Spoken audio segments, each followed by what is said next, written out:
Hello, everybody. Today is June 1st. We're like halfway through the year, and we have another package of orange soda to show you guys. Another package? Somebody won the engagement challenge.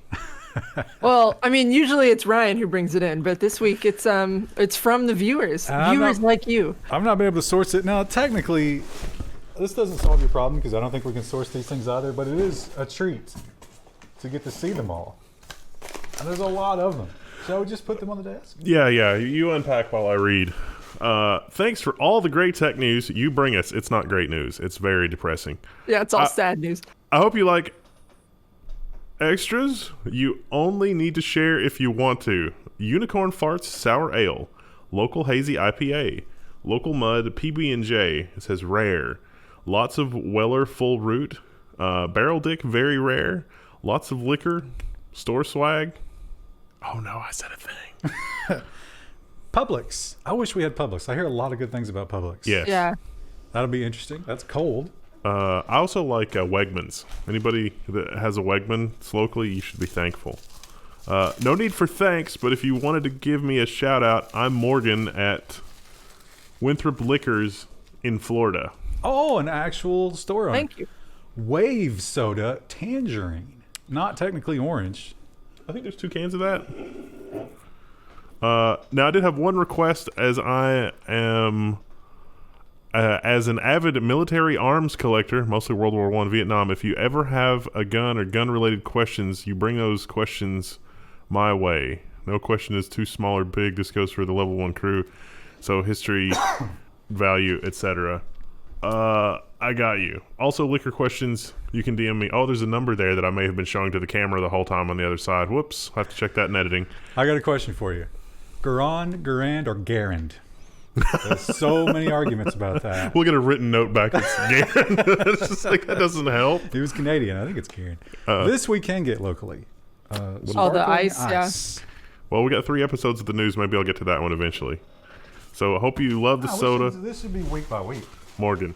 Oh, one random cool thing I own is an MK213 British Ferret APVC. I don't have a lot of money, but everyone gets lucky. Maintenance is always killing my rockets. Ooh, that's a new one. Well, thank you. Welcome to the watch list, sir. We've been here a while. Or ma'am. It could be, Morgan could be either, right? Yeah. There's a lot of stuff in here. Is this swag from their store? Yeah, probably. There's no Linode, so congratulations. Deep Eddie Lime. This episode is brought to you by... I think it's just alcohol swag.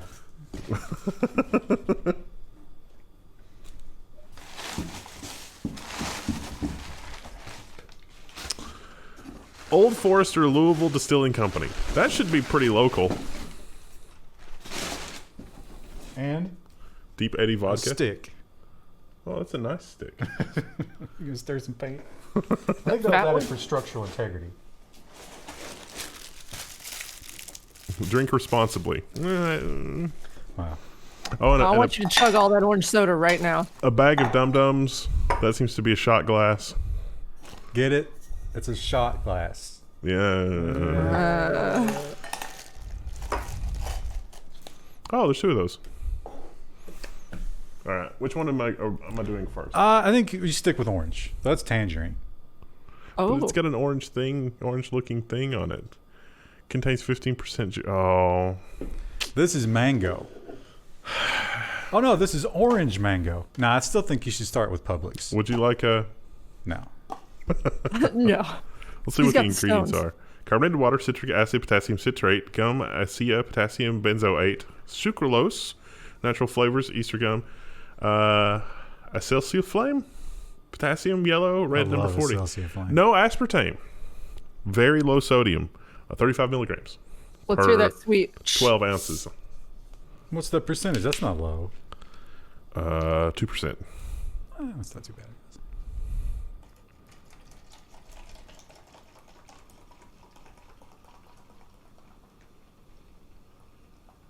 You know, Chris, you say the stones, but I don't think this stuff's caffeinated, is it? Although this says politely caffeinated. Isn't that still bad, though? Oh, yeah. Like, soda's still bad for kidney stones? Poison, yeah. Well, I don't know about kidney It's delicious, but... It's just bad for you in general. I don't like this stuff. I don't like the artificial sweeteners. This is in fact sell by July 20th, 2021, so it's got a very limited shelf life apparently. Well, I wouldn't blame him if he sent the stuff out of the storeroom. Or her, I'm sorry. That's very satisfying. Do you remember the other ones enough to Give a rating.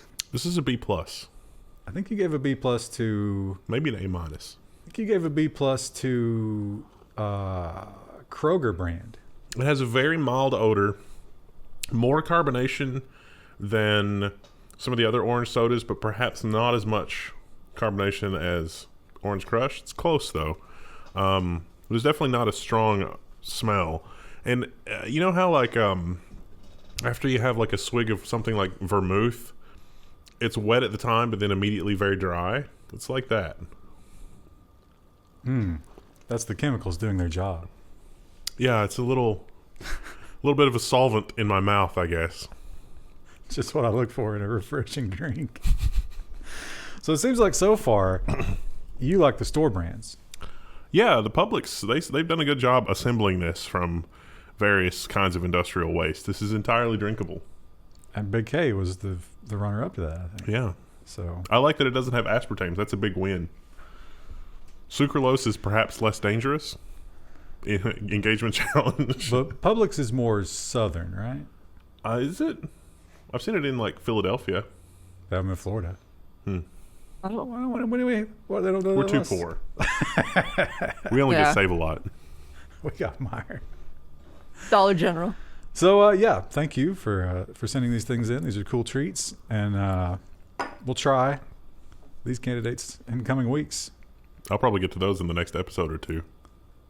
Yeah, we feel can do like- one at the beginning of each episode this I feel week. like that's premature, but whatever. We do have alcoholic. There's alcoholic orange stuff downstairs. We'll get to that next week. I just couldn't schlep it all upstairs. I doubt Paul, we that's can do a drunk sugar-free. news. I guess it could be. Oof. Artificial sweetener and alcohol. That seems like a dangerous combination. It's a heady brew. You know what else is a heady brew? Amazon and the government. And here we have a little bit of a, the government giveth and the government taketh away. First, we'll talk about what they're going to be takething away. DC Attorney General files antitrust lawsuit against Amazon. Now, you might be thinking, wait a minute, wasn't the Department of Justice mulling an antitrust lawsuit against Amazon?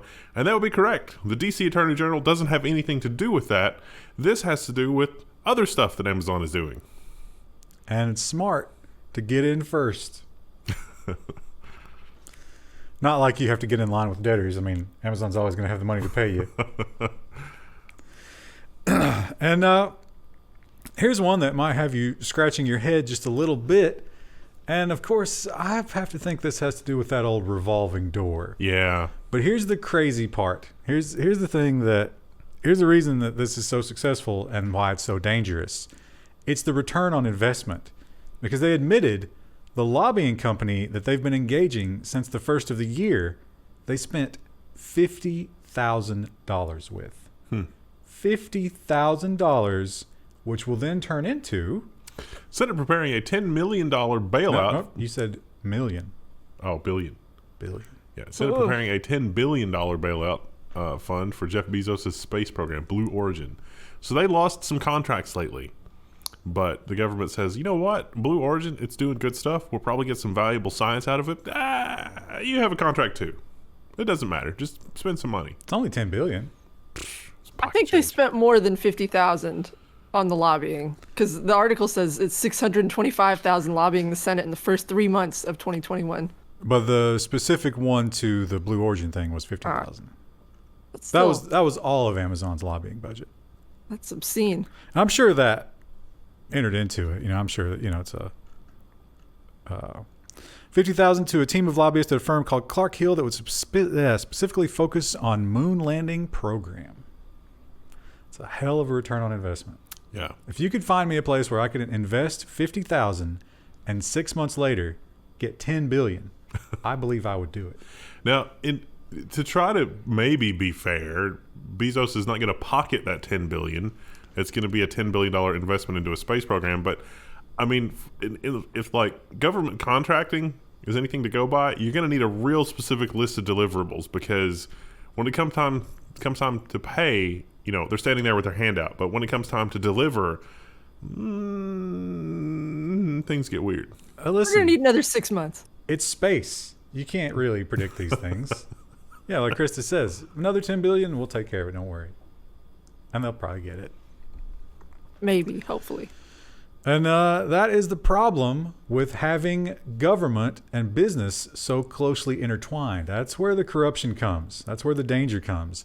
And that's why this, although considering what we went through, it might sound like a good idea, this worries me greatly. DHS is the first to issue cybersecurity regulations for pipelines after Colonial hack. So the Department of Homeland Security is popping up and saying, hey, you should structure your IT systems a little differently to avoid this kind of thing.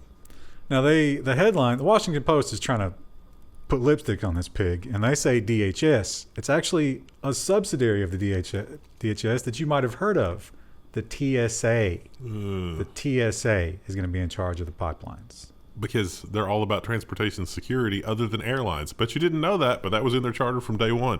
TSA is your local Greyhound station? Yep, that could be a thing. TSA monitoring the gas pumps you use? Yeah, that could be a thing. We have seen some real rough times in the cryptocurrency market.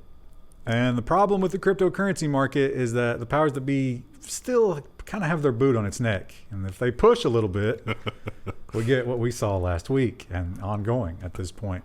And a lot of people have said that the thing that precipitated this was China getting into their own digital currency, the central bank. And also a lot of mining operations that were raided and shut down. And But that was a result of China not wanting competition yes. in the cryptocurrency market. Yeah.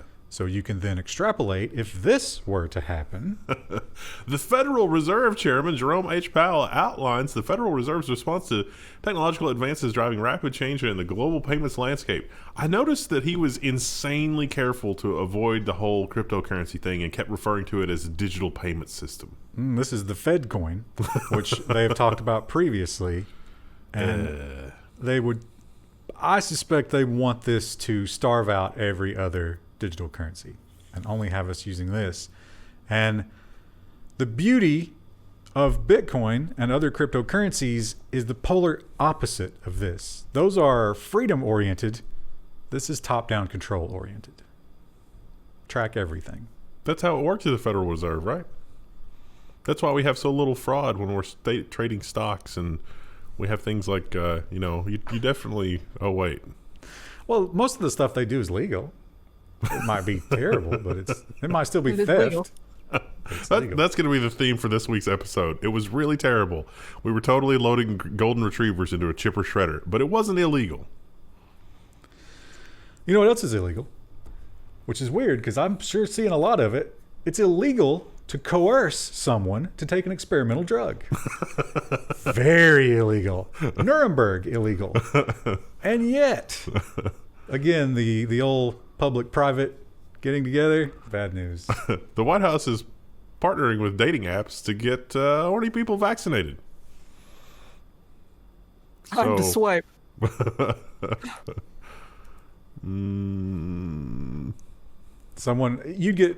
You wouldn't be able to get a payment processor. You'd get banned from Cloudflare and your registrar would kick you off. But if you had the unvaxxed only dating app, the first one, you'd make a lot of money.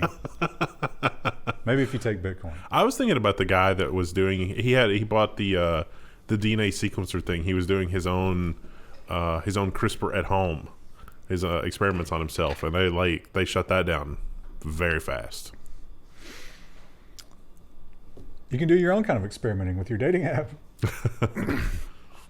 And Florida, we know, is one of the states that has taken a remarkably different approach to our current situation than most of the other ones. And some people say it's a success, some people say it's not. Who do you believe? But they've also decided to treat their politicians much differently than everybody else. And that is causing some controversy. Florida, in a first, will fine social media companies that bar candidates from posting or saying things or anything like that. It wasn't just political candidates. It was something that implies like journalistic type people as well as political candidates. But Yeah, I don't. This is probably not going to end well. But wasn't this one? Was it this one where they had the big exception For theme park companies? theme park companies? Remind me, is there a theme park company in Florida? I think that's Disney. Oh, Disney doesn't have a lot of power, though, so I mean, it's not like they wrote that in. why would they get an exception? We don't want to piss off the mouse. It's just incredible. It's incredible what they think they can get away with, and they do. California continues to aggressively go with the whole climate change narrative, and they keep making laws based on that. California will require Uber and Lyft drivers to transition to electric cars, but not yellow cab. Electric vehicles must account for 90% of ride-hailing vehicle miles traveled by California in 2030. Okay, that makes more sense. They're just headline baiting. This does, in fact, apply to yellow cab. Yeah. Well, if you just bought a brand new Prius, does Prius count as an electric vehicle? It's a hybrid, right? Probably. Let's say you bought a brand new Honda Civic, and that's a good fuel economy car, right? And you're like, this Honda Civic is going to be my Uber car, my main source of income for the next 10 years. Nope. Nope. You might get 8. And this is one of those situations where, great headline, right? Sounds wonderful. Again, golden retrievers into the chipper shredder. It wasn't illegal. It was just really wrong. And who's getting punished over this? Oh, literally nobody. Oh, right. That's right. Yeah. Literally nobody. The Guardian reports that GCHQ's mass data interception violated the right to privacy. The court has ruled. And then they said, well, it wasn't illegal. What? What are you going to do? GCHQ, man. It was like, well, there probably should be some oversight here and some control, but yeah, this is fine. That's hard. It's not fine. It's actually just, it's right on the line of illegal, but it's just not over the line. You know what we've discovered is spies really don't like oversight. Yeah. So we're just not going to do that. Golden retrievers right into the chipper shredder. Young ones, too. Cute little baby cutest. puppies. Young ones and really old ones. Oh. Yeah. Some of them, like, there's steps up to the shredder, but some of them were so old they also had to build a ramp. Yeah. It's terrible. Not illegal. Actually, that is illegal. Don't do that. And we have a flurry of, well, I guess it's only a couple. No. There's 3 stories. Yeah, a flurry of European new attacks on tech companies. I mean, that's not big news at this point. It's just, you just randomize the country of origin and the tech company that's being attacked. This one I really didn't. This one and I think one of the other ones I really didn't think had a lot of teeth to it. But okay, we'll see. The EU is set to open an antitrust program to Facebook's classified ad business. The complaint is that websites that offer classified ad services have their traffic go down when Facebook offers similar services. People that use Facebook don't have to leave Facebook to post a classified ad.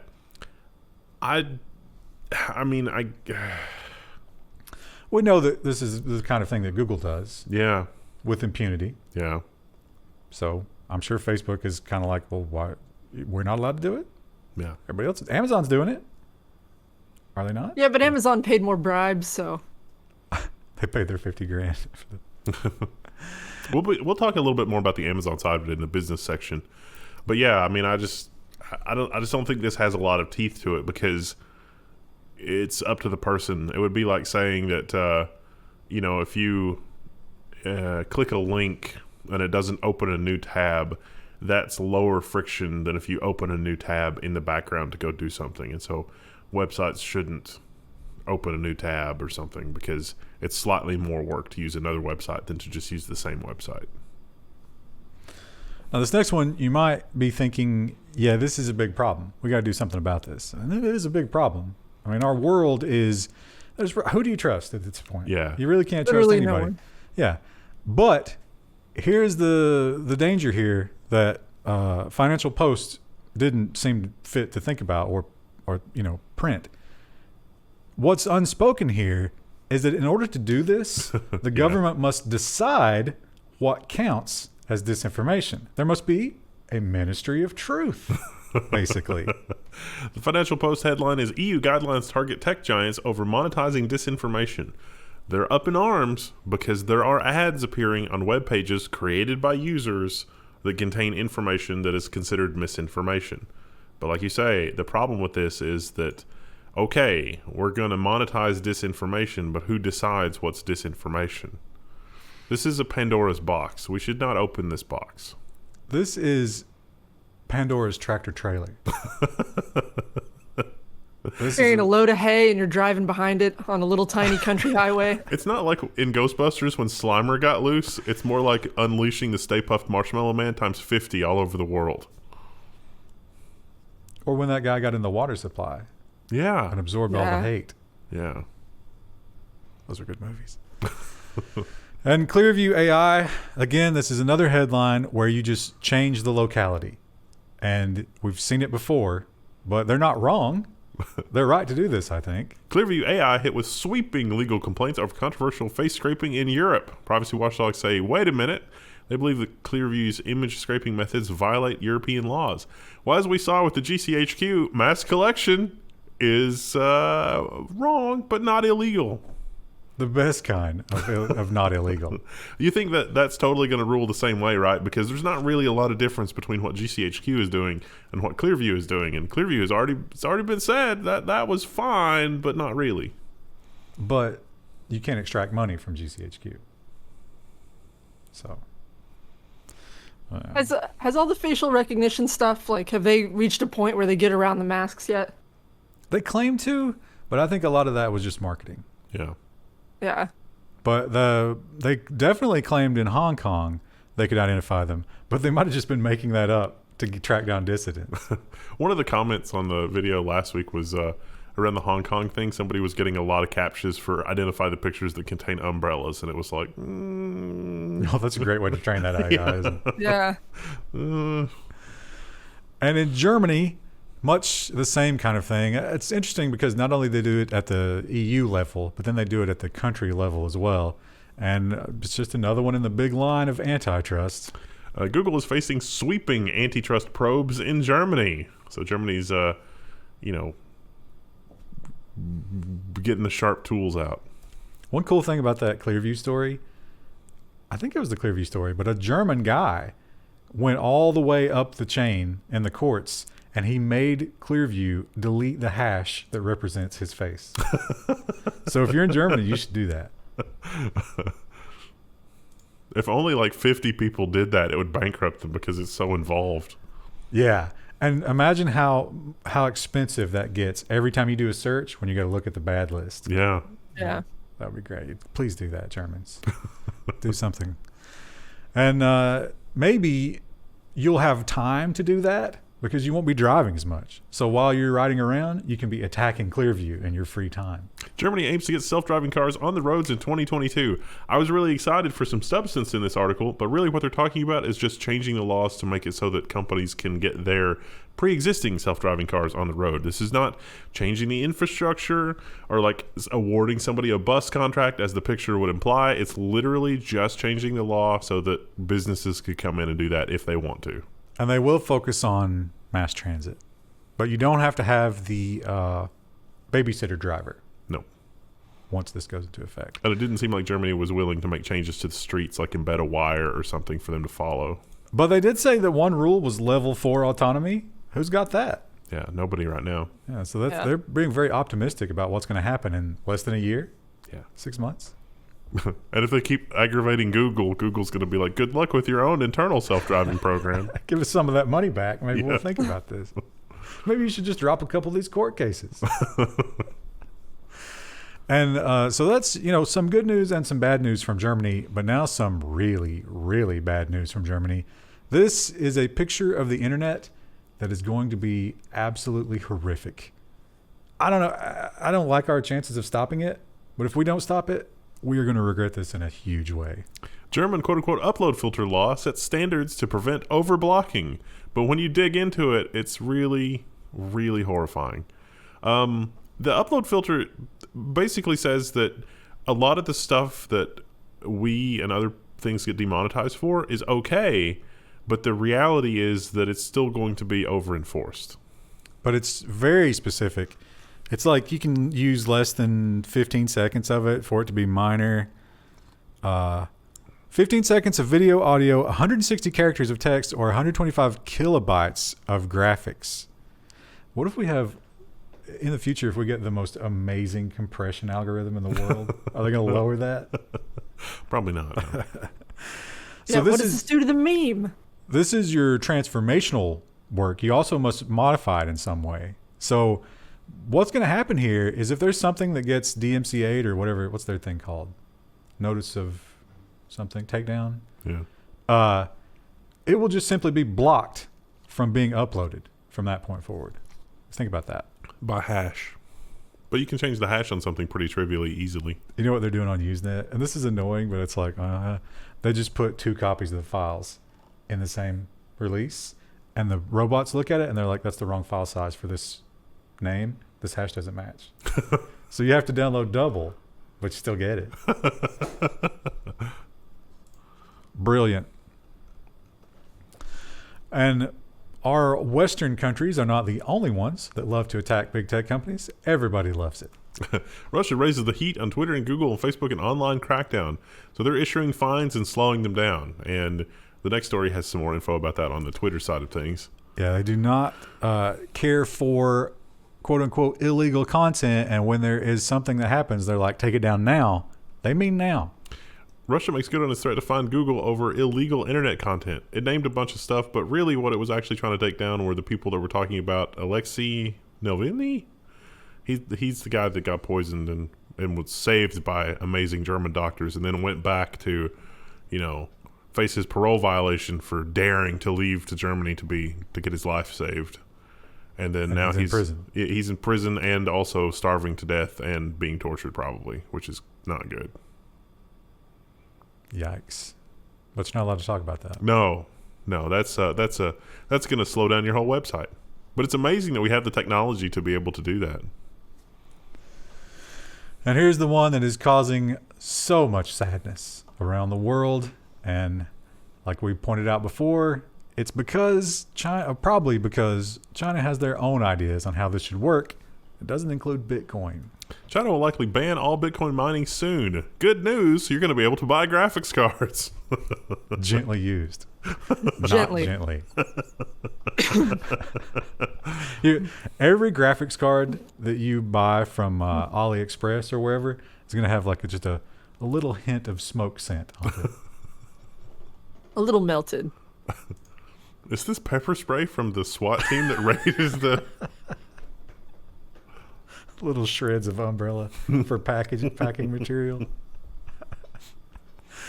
And here's a bit of an ironic headline, although I must say any government that said this, it would still be ironic because they all do it. But China's kind of famous for it. The South China Morning Post says that China has called out ByteDance, Kuaishou, and LinkedIn for illegal data collection. Wait a minute. So you mean what the U.S. government was complaining about with ByteDance and TikTok? That's correct? And the Chinese government agrees? Maybe ByteDance has stopped sharing. Yeah. They've done something to anger the party. So, yeah. They're not happy about the data collection, which they do like collecting data, though. We know that about them. Oh, going back for more. That's a strong endorsement. It is very nice. You can never get it again. Savor it. And another country that has been angered by a big tech company is India.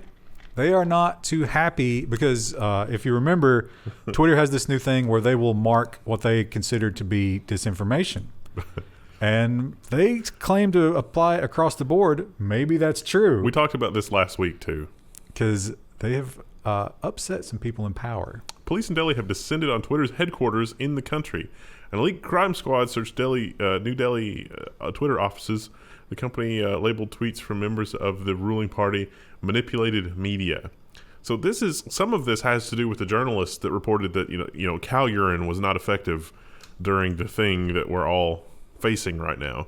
And India's doubling, tripling, even quadrupling down on some of this. So you think about the German law that we talked about earlier. You think about some of the stuff that we started the program with about the whole Ministry of Truth, and you look at what's happening in India. We should not build these technologies because they absolutely will be abused. We'd have to stop all technology if we did that. Now you're making the gun control argument. And India, you might be thinking, well, why would any big tech company tolerate this kind of thing from a country? Well, with India, it's because they have a lot of users. There are a lot of people who live in these countries, and they love mobile technology. It's one of their favorite things in the world. And India, I think India is like, we consider them an emerging market, but they're on maybe the upper end of the emerging market. Yeah. If you want to get on the ground floor of an emerging market, you got to go a little further south. U.S.-China tech fight opens new front in Ethiopia. Huawei wants to sell Ethiopia 5G. Nope.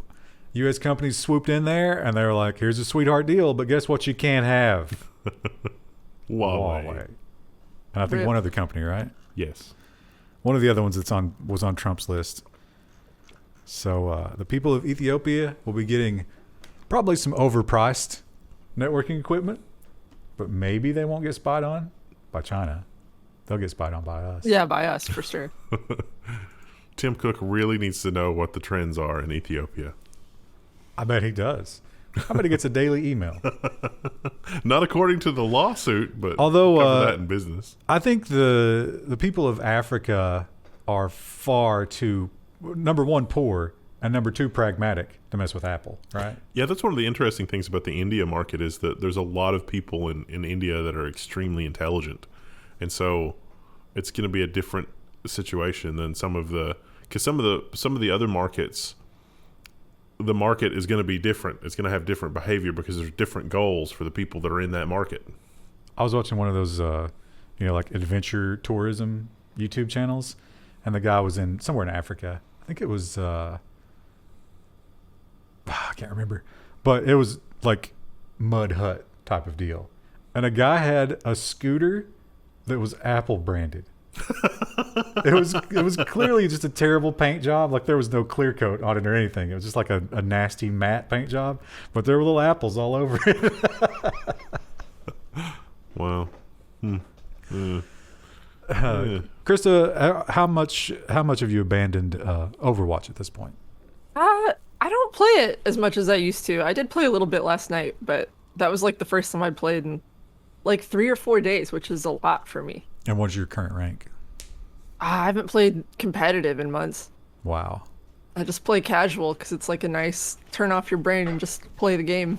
Well, that's disgusting, Krista, because now more than ever, you should be applying yourself, because when it comes to opportunities, esports is still exploding.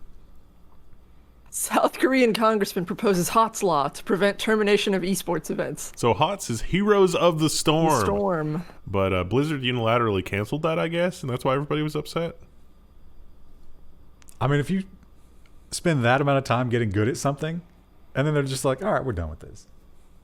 Although I imagine some of that could translate over into another game, right? I was thinking some of this, like some of the I meant to look before the thing, but wasn't the reason for the cancellation because they were supporting Hong Kong? I don't know. It was like, no, you can't unilaterally cancel a thing to just... I think apparently they didn't tell anybody. Like they just announced it, and then they were like, oh yeah, by the way. Oh, it's the Global Championship and Heroes of the Dorm. So I think like it's not they're canceling the game, it's just these programs. And I got a new text buddy. I don't want the new text buddy.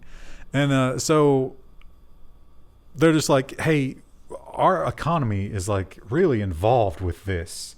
We have TV stations that are they're putting time out for this. They're selling ads. And then you just come along and you just cancel it?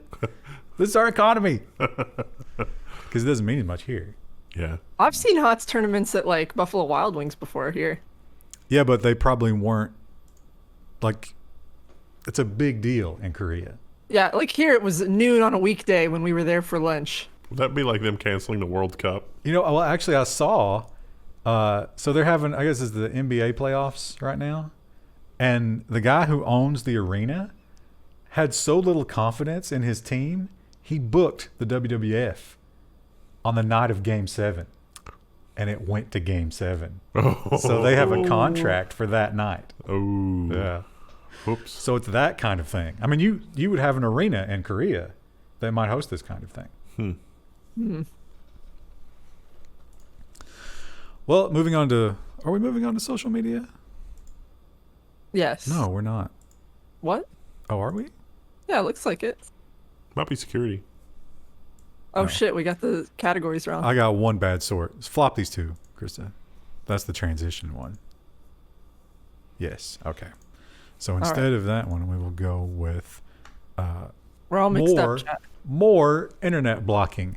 And this one, certainly, this is like the child exploitation laws, where it's like, well, yeah, this is a good reason to do this, but we still shouldn't do it because it's a slippery slope. Indonesian government blocks hacking forum after data leak. Raid forums, a well-known cybercrime hub, in an attempt to stop the spread of a sensitive information leak. Because you're hearing about this on the relatively obscure Level 1 news, it was definitely very effective. But I mean, do you think they understand that it doesn't have to come from that forum? They can spread it in other ways? The Streisand effect? Is this the guy that's like does the cow stuff? Is he the one that made this decision? Probably. He was just like he had that 2 liter. He had a 2 liter of cow urine, and he was just like, That's Indonesia. That's not India. "Oh, Indonesia." You did a thing that I usually awkward. do, which is get the name of things wrong, which I do a lot because I'm visualizing things. That's interesting. Although that part of the world, like remember what we've like Vietnam has been doing. Yeah. Yeah. Sorry. Look at of course, the anime avatar for the hackers. That's a stereotype that I've never seen not proven. Yeah. Sorry. Do you remember the time that we were in the really insane meeting and it was like, you know, something from a movie and it was like, oh yeah, here's the logo for our group, and it was like a pony. Unicorn pony. No, I I don't don't. think I was in that meeting. Yeah, it was just the two of us. It's like, here's the logo for the thing. It's like, oh my gosh, this is like My Little Pony logo. But it was like the I don't remember that. You have to remember I'll that. refresh your memory after we stop You blocked- recording. And you'll be like, oh my blocked that god. memory. Yeah. Yeah. Well, moving on to the social media section, and of course, this immediately relates to a story that we just looked at because the social media companies were not going to tolerate what Mr. DeSantis has decided to do, especially since he left them basically that theme park exception. Is any judge or jury No. going to tolerate that? I mean, come on. Industry groups sue to stop Florida's new social media law because it's unconstitutional, and the whole like they're a private enterprise and can do what they want, which is kind of funny because they're a private enterprise and can do what they want is sort of the drum that they've been beating on other things, but when it comes to social media, that's not the case. I do agree that we've entered into a world where this is such a part of our life. Like it's such an important part of the narrative that the world goes by. It is weird when you can just be deleted from that. Yeah. But I don't know that this helps. I don't think it does. Because the problem here, and this is, you know, right now, the people who are against this for that reason are in power. Yeah. But you won't be forever. Well, I mean, this is the same government that had the data scientist lady arrested. And even if she was like fudging the numbers and like the worst person in the world, the optics of that situation should never have been allowed to come to pass because it makes everything seem like a total clown show and undermines the public confidence in government. And didn't she put that on Twitter? Yes. So shouldn't it have been Twitter's decision You would think. based on this? Over at Facebook, they have been wrangling with these sorts of things. They've been saying, hey, look, the guy that leads our company is sort of like a de facto leader of the country. Oh, And he's just a benevolent dictator. It's fine. this dark, twisted world that we live in, he wields real power. Is that okay? And the answer shouldn't surprise you. Facebook board rejects calls to curb Zuckerberg's power. So this isn't the first time that this has come up, but Bloomberg likes to report on this because the investors are like, should he have this much power? Should we maybe turn his shares into less powerful shares so we can get somebody up here that would maybe not ride the company into oblivion, please? Can you imagine taking over for him? If they showed you everything, then like day 2, you probably just jump out the window. And if they didn't show you everything, then you have to worry about what landmines are out there lurking. It'd be like when they let Ron Paul in to audit the Fed, and then he showed up later and was like 20 years older and is like, we can't kill this thing. You could have stopped it. Yeah, it's going to be like that. So yeah, I don't know that you can ever replace him and not fundamentally change it, which I understand that's what they want to do. And when it comes to, again, Facebook and the narrative, it's weird because the narrative changes so often. You never know where they're going to fall on a particular topic. I would say up until a year ago, they would have unashamedly gone the other way. Yeah. But it's turned. The narrative is turned. So now you got to go the other way. Insider reports the headline, Apple refused to remove negative ratings for the Facebook app left by pro-Palestinian activists upset over censorship. So this is like, what was the whole time I was reading this, I was thinking about the app that got review bombed and then constantly had its reviews removed because of something they did. Remember that? It was one of those, wasn't it one of those, was it an app or was it like a restaurant or something? I think it was an app. It was an app. I do remember that story. It was an app for encryption, I think. But it was one of the Google apps too, I think. But remember, they changed the rules. They also changed the rules when it came to video game reviews. Yeah. And if they did all that then... Chris, how embarrassing is it when you made your stock photo that you used a background the exact same color as the Facebook icon? What? And this header image, the Facebook icon is the you same cut color. off a little bit. Facebook icon is the same color as the background. You can't tell where it begins or ends. I don't think that's necessarily bad. Disgusting. In Business Insider, you should just shut it down. It's shut down. And we've seen this stock footage image before. Yes. We have. Which is weird that they're just recycling it. What do you think they typed in to get this both times? India? Yeah, probably just India WhatsApp. India mobile worker? Yeah, it's in their media library is like India mobile. Oh yeah, it's cached now. Let's reverse image search that. So WhatsApp they rolled out their new privacy policy and India was like, I don't think so. I think we'll change the laws. So of course WhatsApp has all the money in the world. What do you do? WhatsApp sues the Indian government over new regulations. It's like, this is interfering with our ability to operate our business independently. We'll see how it works out for them. Probably true. This has to do with the slow frog boiling thing that we keep referring to with WhatsApp, where they keep sort of slowly changing the terms of service to be just as insidious as Facebook's. And tying it in with Facebook. And in this sort of climate, people are sort of clued into the whole, whether because of Apple or just because people are wising up to the situation. Nobody wants those changes in the terms of service. But they're going to alter the deal. What are you going to do? Not use WhatsApp? People love it. Yeah. Especially Indian people. Can't live without it. Came from Getty Images. The smallest version is $175. Wow. It's from 2018. That's the best picture people can source for this, I guess. They probably bought it the one time and are using it on multiple stories Just until the credit runs out. Money's worth. Got a floater over there or something? It sticks to the sides of the cup. That means it's good. That means it's good for you.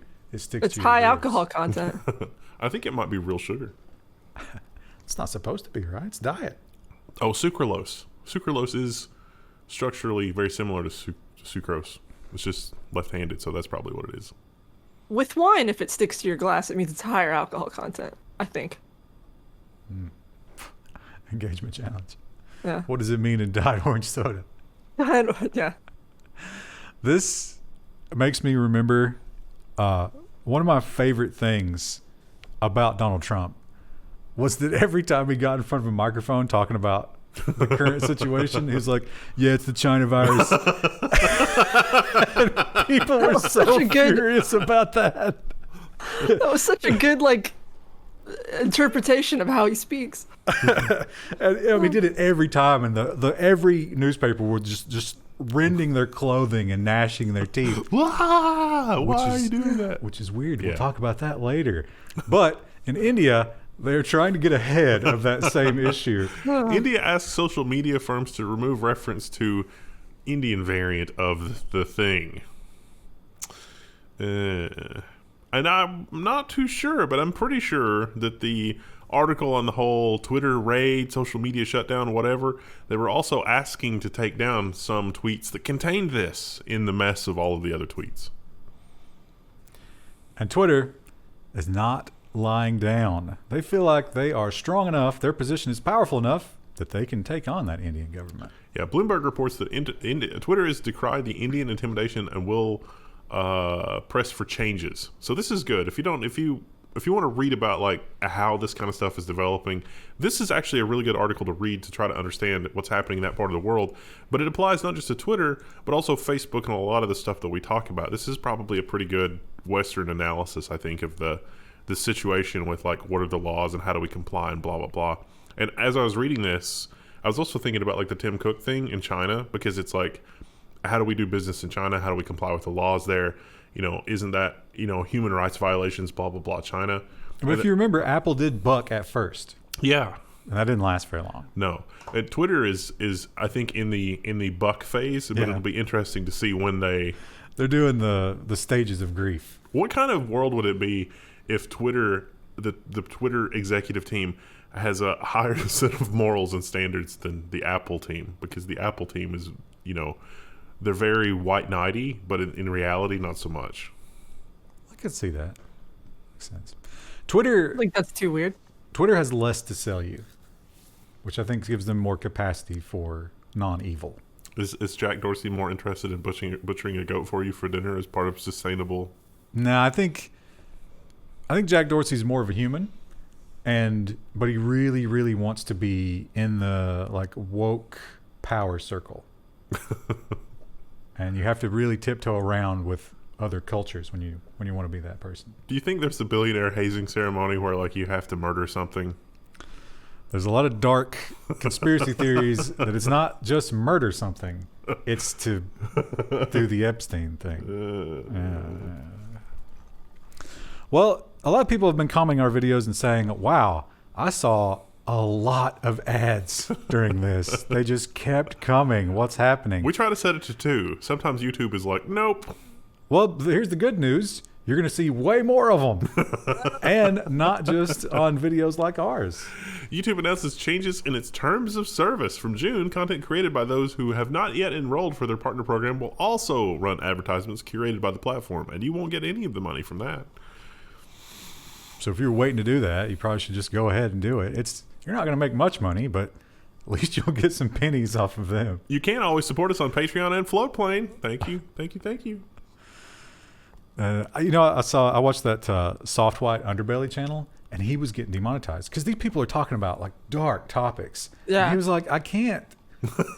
These are just real people just talking or just having a conversation. You keep demonetizing. So he did the YouTube like subscription thing, and then he posted a video, and he's like, it's been a week. I'm giving all the money back. We're not doing it, because he gave like 10 different reasons. It's the worst program in existence. He couldn't even do it. Wow. So that's where they are right now with the adpocalypse, the post-adpocalypse world. Patreon, floatplane.com/level. Patreon.com. We have a really nice website and forum. You can hang out there. I wonder if he'll move to like Vimeo or something, because Vimeo seems to have a lot of like documentary kind of content on it. Nah, he went through that. He said one of the great things about YouTube that people use constantly on his channel is the search stuff. Yeah. And discoverability. Discoverability, and he couldn't find any of that anywhere else, which is exactly what we experienced. Yeah. They've got us over the barrel, as it would seem. And finally, this I know this is going to cause a lot of controversy, but we're going to get a lot of comments. Really? There was something in there that was not fluidic. That's it. He got you. That's the polonium. Great. Morgan got you. Florida Florida when you opened it, it hissed like it was sealed. Yeah, it was sealed. I guess he could have like taken like a needle or something and injected it through the plastic somewhere, but it still would have released gas. Anyway, this is it. the China virus. And if you will recall, there's so many good tweets about this. Have you seen these? Every major newspaper, in no uncertain terms, many of which are now deleted, but you can't delete anything from the internet, assured us this was not possible. If you thought this, you were just an idiot, and worse, you were a disinformation source, and you were flagged. In fact, some places would ban you from even posting this content.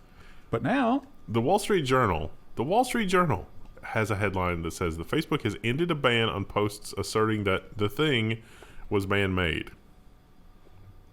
The variation I saw on this, and maybe was that it wasn't that they were getting rid of the ban on man-made. They were now debating whether or not it came from a lab, which sounds like it's the same thing, but it's not really.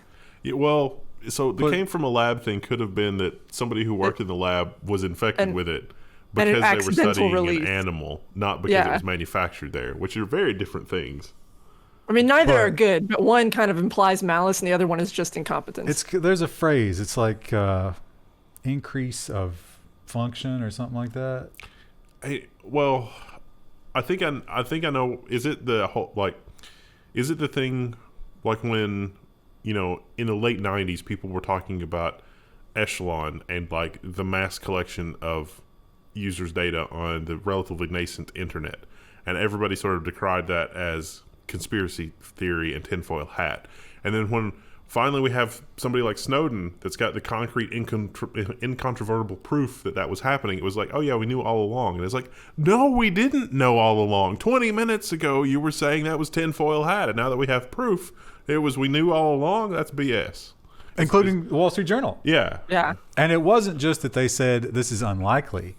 They derided, they put down anybody who even broached the topic that it might be true. Somebody, I read an article from a scientist, you know, but I'm in no position to judge their credibility, that said that they were able to sequence the DNA and they didn't see anything that looked like other things that had been manufactured in the DNA.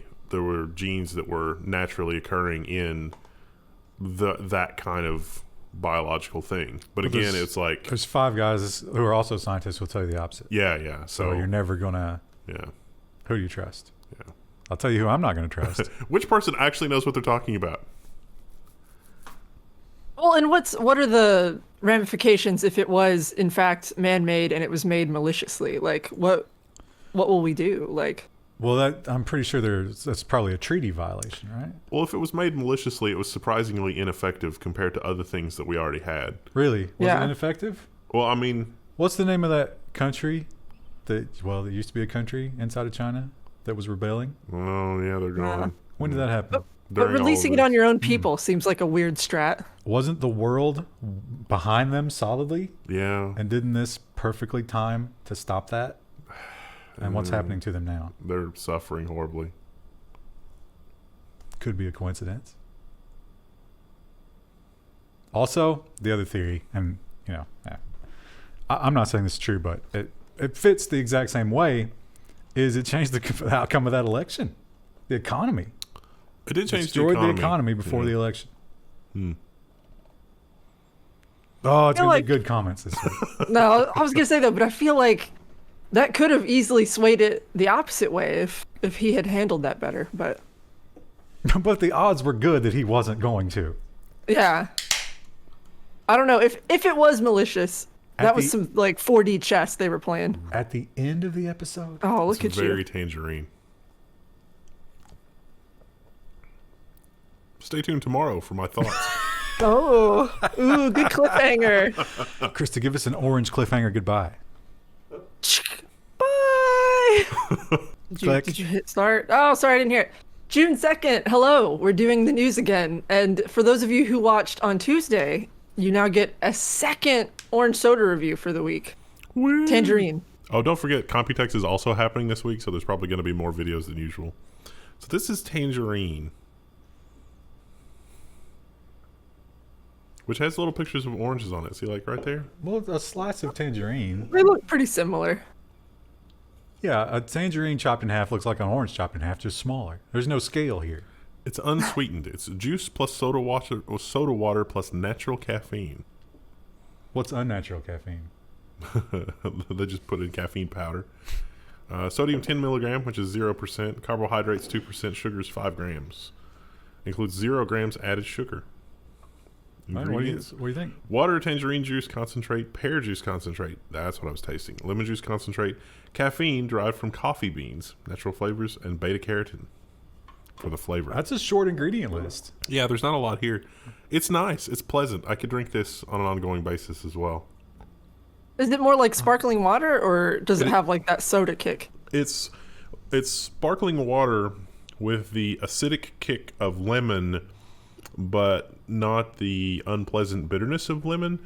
The tangerine flavor does a really good job, I guess, canceling out the lemon, and it just has a vague citrus flavor. It doesn't really taste like orange or citrus or tangerine or anything really citrus at all. 25 calories. This is probably way better for you than... Yeah. Yeah, it probably is. Yeah. What's the rating? Like, what's the grade, letter grade? I think this is a solid A.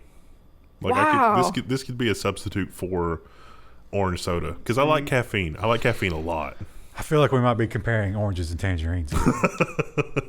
I can't think of anything but Earthworm Jim. There was a level that was like nothing but tangerines or something like that. Earthworm Jim was so amazing. They need to remake that game. They'd ruin it. Put us in charge. We won't ruin it. It'll be amazing and just as weird. We have no experience with It doesn't matter. video game IP. Well, we talked about this last week, and I don't think anybody really expected this not to happen, but it happened. Amazon buys MGM, a studio behind James Bond, for $8.45 million. Not just James Bond. Last week we talked about it. It was like Stargate, the other Stargate, some more Stargate. The Hobbit. The one Stargate, The Hobbit. Yeah. So Yeah, MGM's got a lot of stuff. it seems like they got a pretty good deal because, you know, for other, like when AT&T was buying stuff, wasn't it in the tens of billions of dollars? There was a handy little table in that article that was like, look at all the media transactions and blah, blah, blah. It seems like Amazon got a deal for only $8 billion. All that intellectual property, AT&T and Time Warner, $85 billion value. That's but that was wrong. 2018.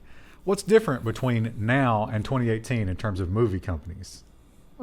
That was good timing. You know what Jeff Bezos is really good at? Timing? Business. And that is not the only big deal that Amazon has. They have reported a new venture. It's not really new, but it's the first time that they've been really good at it. That's like they just keep adding things to the tool chest and getting really good at them.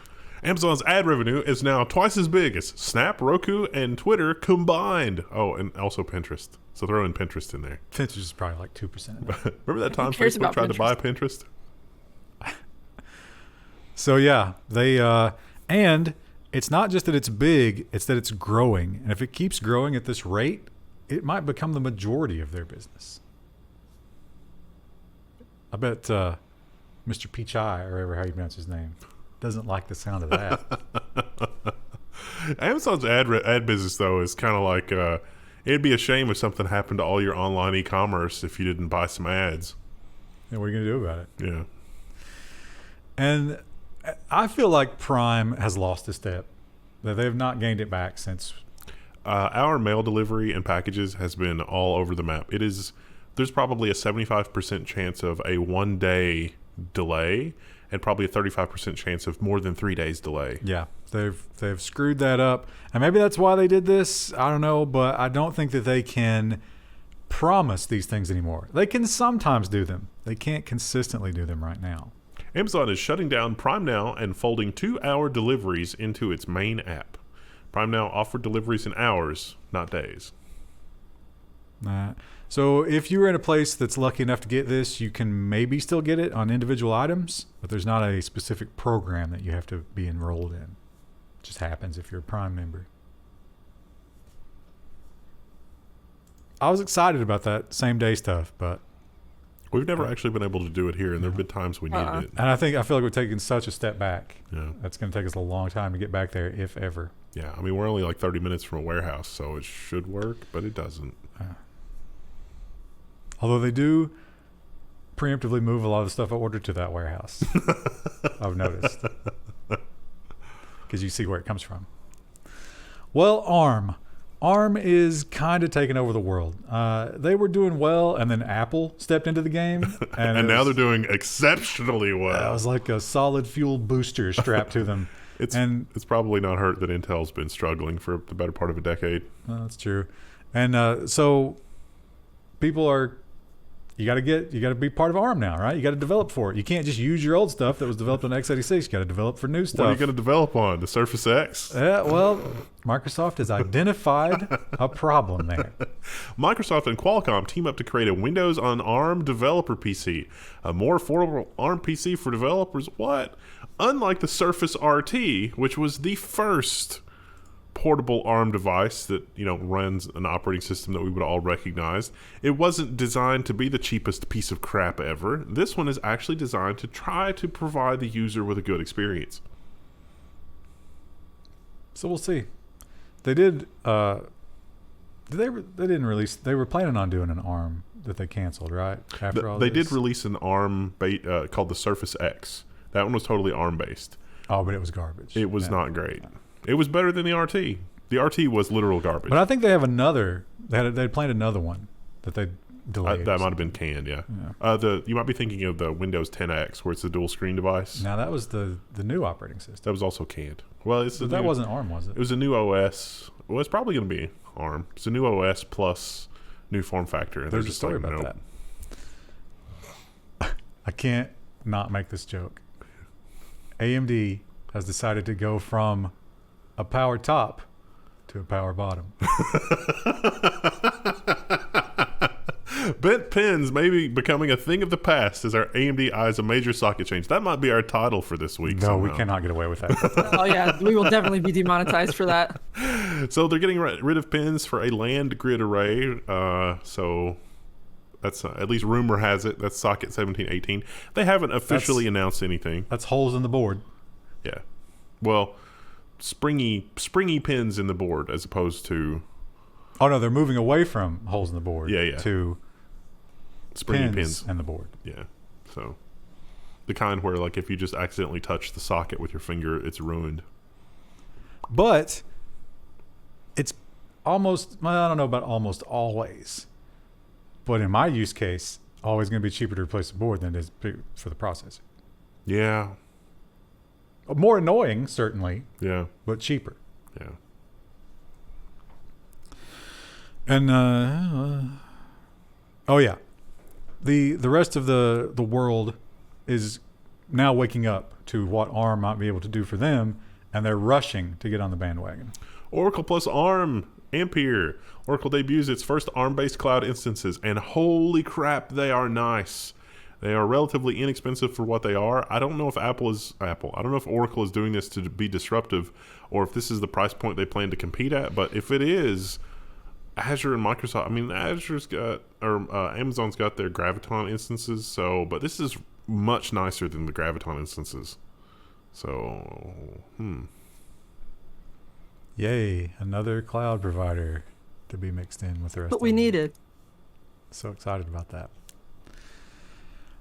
If you buy electronics these days, almost universally, especially those knockoff Chinese Amazon electronics, they are all going to charge from USB. There's no more proprietary cables. And they may burn your house down. It's kind of a good thing, I guess. I mean, except for the burning your house down part. But they do have a pretty big limitation. Old school USB did not provide a lot of power. It's gotten a little bit better, but not enough to be a universal replacement. And the USB folks are saying, hey, we're going to do it. USB-C power upgrade to 240 watts could banish some of your proprietary chargers. As new USB standards catch on, choices of your consumer and power levels are less confusing, the USB group predicts. So USB-C is one-sided on one side of the thing, but now it can be two-sided. So you go from 120 watts max power delivery to 240. I want that on Microsoft Surface.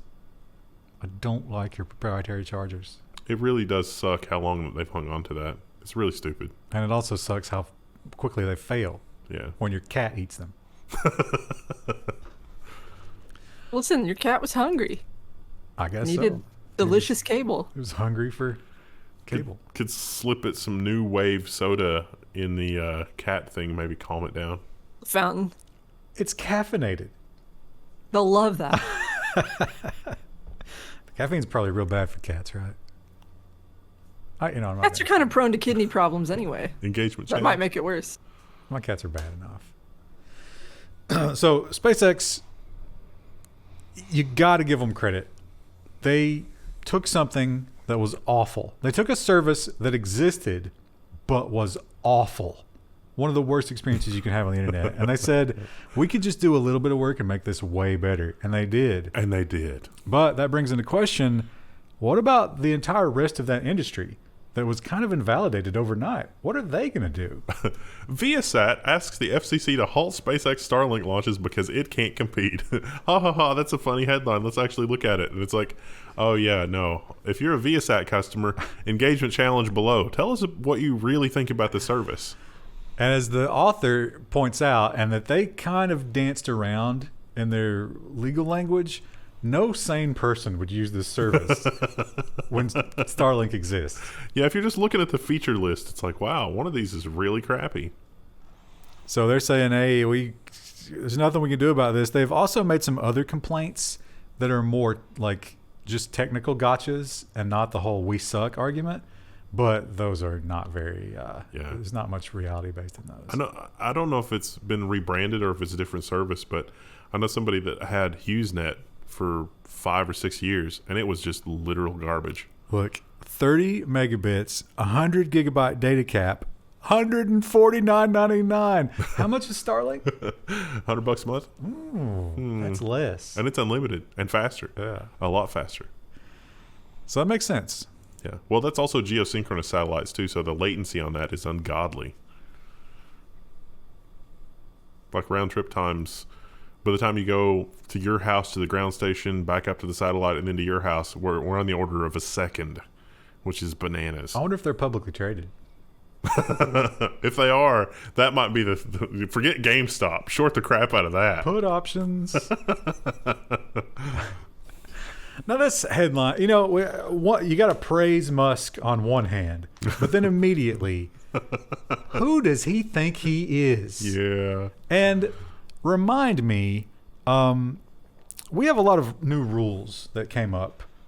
Well, they came up during the Obama administration. Trump tore most of them down. But like the whole coal structure stuff, yep, and energy and stuff like that. If you're going to burn coal, you have to capture some of the radioactive side effects. And we want to save the planet. Now, what portion of coal burning comes out of China? Oh, a lot. Yeah, a massive amount, right? And remind me, what portion of Bitcoin mining, up until now, came out of China? Oh, a lot, yeah. Did they agree to this? No. Are they part of this council? No. Oh, that's weird. Bitcoin Mining Council report renewable energy usage. Woo!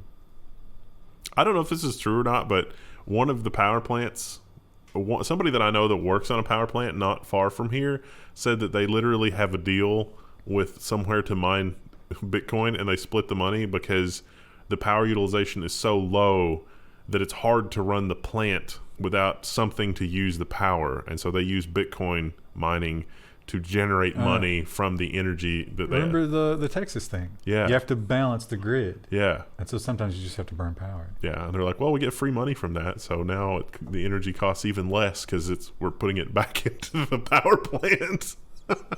and the China Bitcoin articles, they point out like these massive warehouses were popping up in Mongolia because they had just rock bottom power prices. Yeah. Not anymore.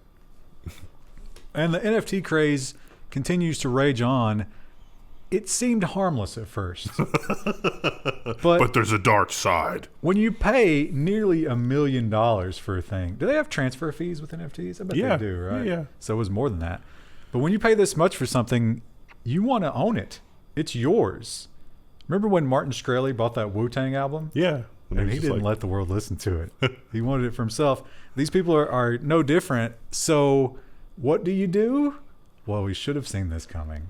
Charlie Bit My Finger is leaving YouTube after a $761,000 NFT sale. So Krista, have you seen Charlie Bit My Finger? I have. Wendell That's and I like had an not. OG video. No, Oh, Wendell and I had really? never heard of it. Yeah, No. never. Really? We were Never. talking about this earlier. Yeah, Yeah. I have no It's idea what that literally is. just like two toddlers, and they're like obscenely British, so they have very strong accents, but they speak like toddlers. And his little brother like grabs his finger and bites him, and he goes, "Charlie bit my finger," and it's that British. But it's like one of the first videos that became really popular on YouTube. That sounds like something I have zero interest in. Why would anybody care about that? You don't like toddlers, but the internet loved it when it came out.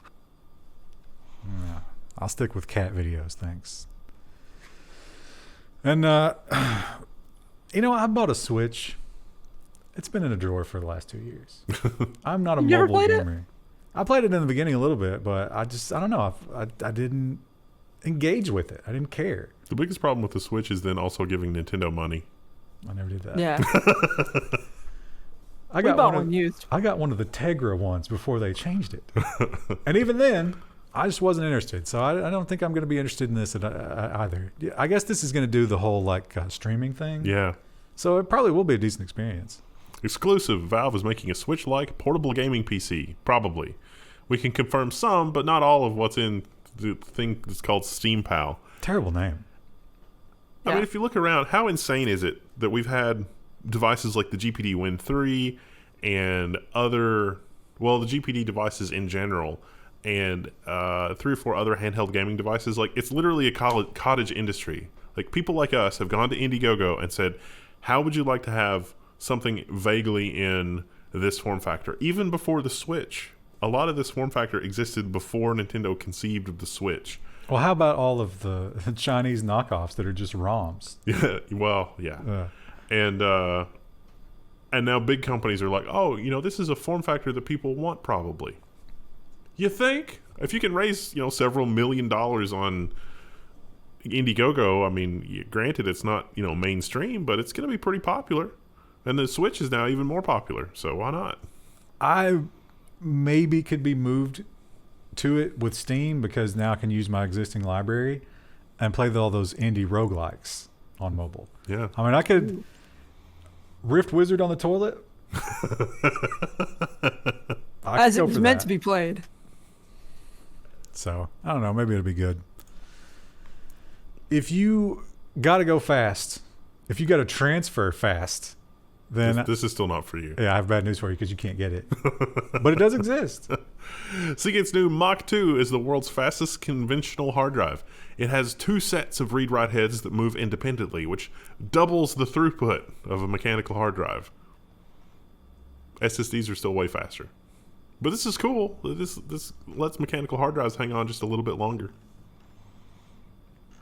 If you look at the capacity of a magnetic hard drive over the last 15 years, it's gone up a lot. If you look at the transfer rate, how fast information can be pulled off of the drive, it hasn't gone up hardly at all. So to pull all of the information off of one of the monster capacity mechanical hard drives takes the better part of like a full day at this point. Well, this article is a bit of a tease, but Yeah. Krista, I think we see something in your future here where you can sit down and critique this thing once it actually exists. I'm not sure how to pronounce his name, but I'm gonna try.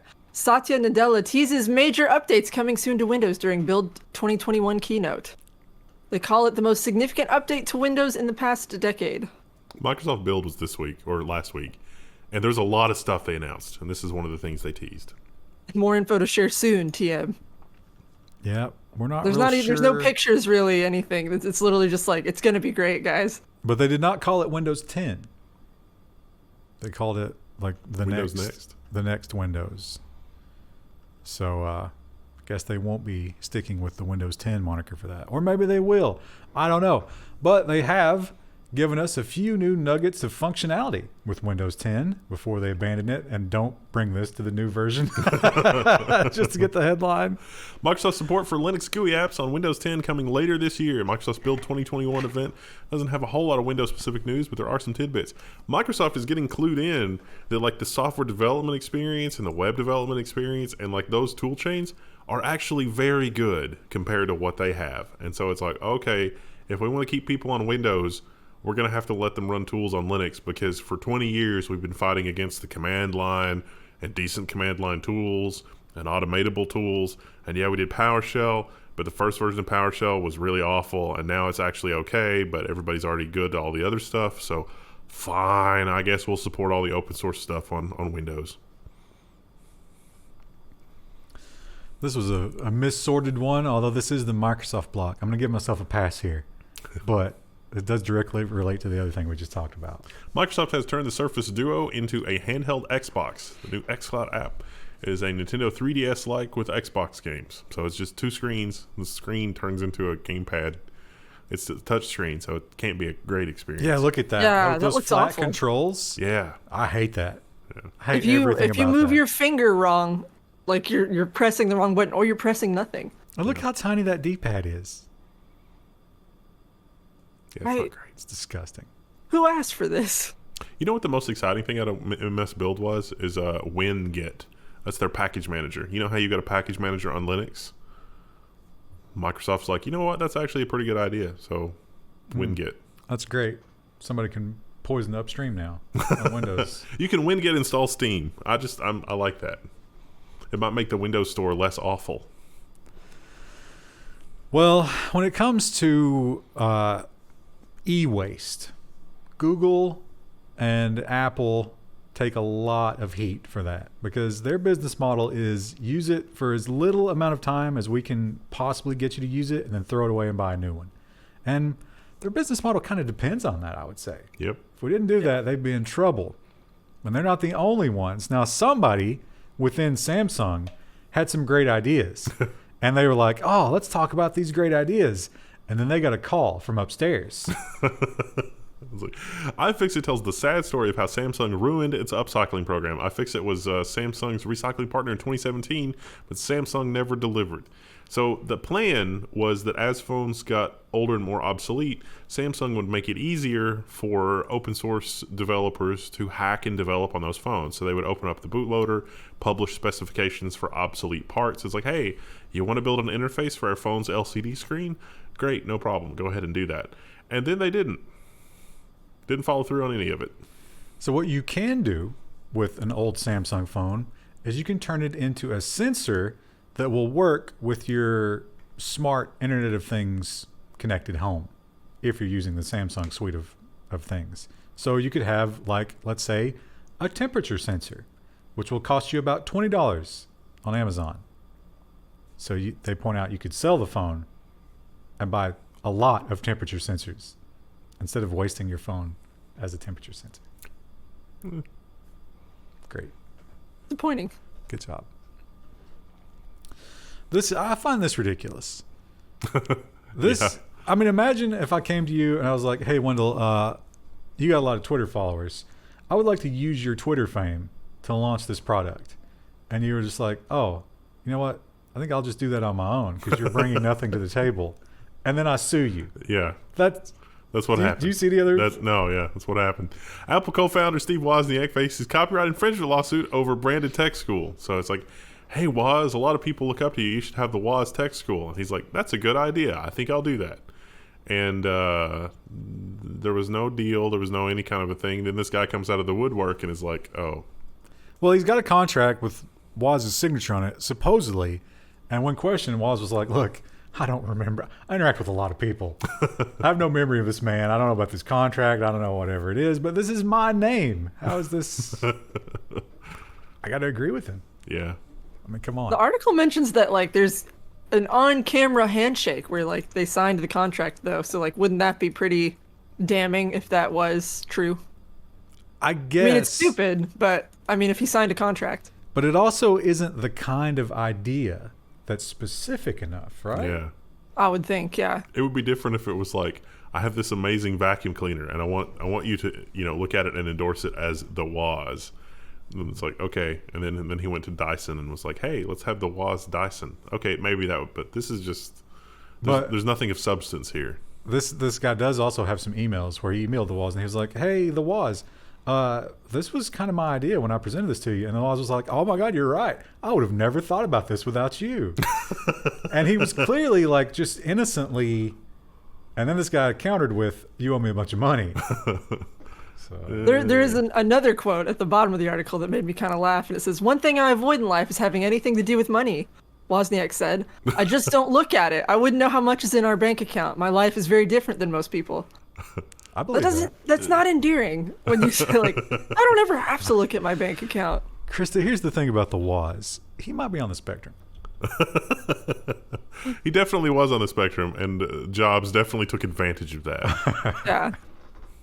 Yeah, he was the one who's doing the technical work, Yeah. and Jobs was doing the marketing. Yeah. And we see who succeeded more from that, sadly. Yeah. Sadly. But neither of those men are in the driver's seat now. It's another man, and we've been waiting with bated breath to get him into the hot seat, to get him into this epic lawsuit and see what he had to say. And when he stepped up, it was not with a roar. He was very, very composed. Tim Cook plays innocent in Epic versus Apple's culminating testimony. So 2 things have happened since last we spoke on the Epic versus Apple lawsuit, which is now at rest. The first thing was some things happened that were sealed. I think you got a bad sort. You got the other stories two away. Or no, I guess not. The CNN one that I did, maybe you deleted that one. I don't know. It's fine. The first thing is like the closing arguments, and so Epic was basically saying Epic's lawyers had an opportunity to put Apple in a good bind by saying, okay, if you don't spend a lot of money on the App Store, then it shows that the money that you make from it, means one thing, and if you do spend a lot of money on the App Store, it shows that you're able to absorb these costs. So Tim Cook just kind of played innocent as like, we do all the R&D, like the Mac R&D and the App Store R&D. It's all together. We don't know. And it was very frustrating, it seemed, for the Epic lawyers, because the Epic lawyers were like, well, do you have a sense of how much money you make on the mobile app Store versus the Mac App Store? Because on a Mac computer, you can run any program. And on the iOS App Store, you can only get programs from the App Store on your phone. And he's like, well, I have a sense that it's a lot more, but we don't really keep numbers on that.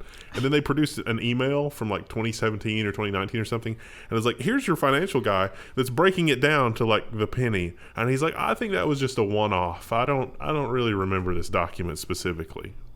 He should have pulled a Woz. It's been like, I have a different relationship with money than the rest of the world. Think about that. The other part that happened is the closing arguments. And the judge didn't do the usual closing arguments. The judge gave them topics to debate, both sides to debate as part of the closing arguments, which is a little unusual as far as closing arguments go, but give us kind of an insight into what the judge is thinking in terms of like resolving the situation. So based on what the judge asked, it seemed like the judge is going to be reluctant to tell Apple how to do business because there's no case law or precedent to set that. But at the same time, it does seem like the judge sees what Epic is getting at in terms of it's a walled garden. You can't get it. You can't run arbitrary programs, and maybe people don't actually want that. So I don't know. He should have been like, all right, we're going to debate some topics. West Bank, go. Epic first. Yeah, that's basically how it was, except it was, not that. Well, when it comes to online gaming subscription services, there's already a bunch of them out there. Microsoft's got theirs, and of course, Amazon's got the Luna. Is Stadia still alive? Yeah. Wow. Is anybody Let it die already. No. But there's a lot of them. They're not making custom games anymore. NVIDIA has their thing. Steam is working on a thing. So this might be a little bit late to the party. Netflix in search of executive to oversee gaming expansion, according to a source. If you could load up, a game with Snake in the Netflix client, there would be thousands of hours a day in that game. Maybe they're looking to make games for like some of their original properties. They already have, actually. They pointed out that they have done Stranger Things and something else as a video game already, which they own. They should just go license all of the LucasArts back catalog and let you use the remote as a pointer, and you could play like Maniac Mansion and Indiana Jones and the Fate of Atlantis and all those games. I guess, does Disney not have any ownership of that? I mean, they probably do, but they could probably license it for this. Bridgerton, the video game. Loom, now on your Netflix client. I could see that. Yeah. But those old adventure games would be the only ones that would really fit, though. Yeah. Or how about all the Scum games? Oh, well, yeah. I mean, that's what it's just, Legend of Crandia and all of the Monkey Islands. Again, Space Quest. I need Indie Roguelike. I need Rift Wizard on Netflix. No, I don't want that. Well, another big unveiling this week, and there were no surprises here. We already knew what this was and what it wasn't going to be, and it was mostly wasn't anything. It was disappointing. The Boring Company tests its Teslas in Tunnels a system in Las Vegas. Spoiler alert, it's a lot like the bananas in pajamas. How's it like that? Because it's exactly what it sounds like. Yeah, cars and tunnels. So it's got money. Was it 3 or 4 stops? And it really is just it was Model 3, Model Y, and Model X, and they were just sitting there waiting. You go, you get in, it takes you to the next stop. That's all it is. 0.8 mile. You could just walk that. Well, Chris, they point out these convention centers are tough to walk around. And remember, this is America. I was going to say that's the most American thing I've ever heard, but Tesla should do a mobility scooter.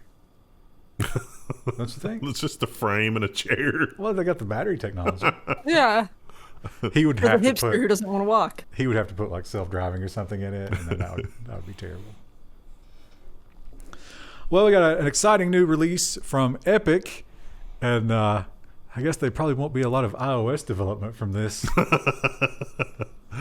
A couple of times I've been like, you know what, I want to learn how to do some basic stuff with this, and I'll start to read or watch videos, and it's like, all right, let me just get a basic game board going here, and it's like, all right, so chapter 1, we're gonna get started with the movement, but first let's create 10 billion art assets. And I was like, I don't have time for this. See, I feel like I would be the opposite, where I'd be like, ooh, let's make all the assets, and then it's like, now I need to do something with them. And I was like, Maybe we should join forces. Epic Games launches Unreal Engine 5 early access and shows massive 3D scenes. This won't be in general availability until what it said, like 2023, but it showed off some pretty incredible technology. Some people do get this though, like they get to play with it early, so that's nice.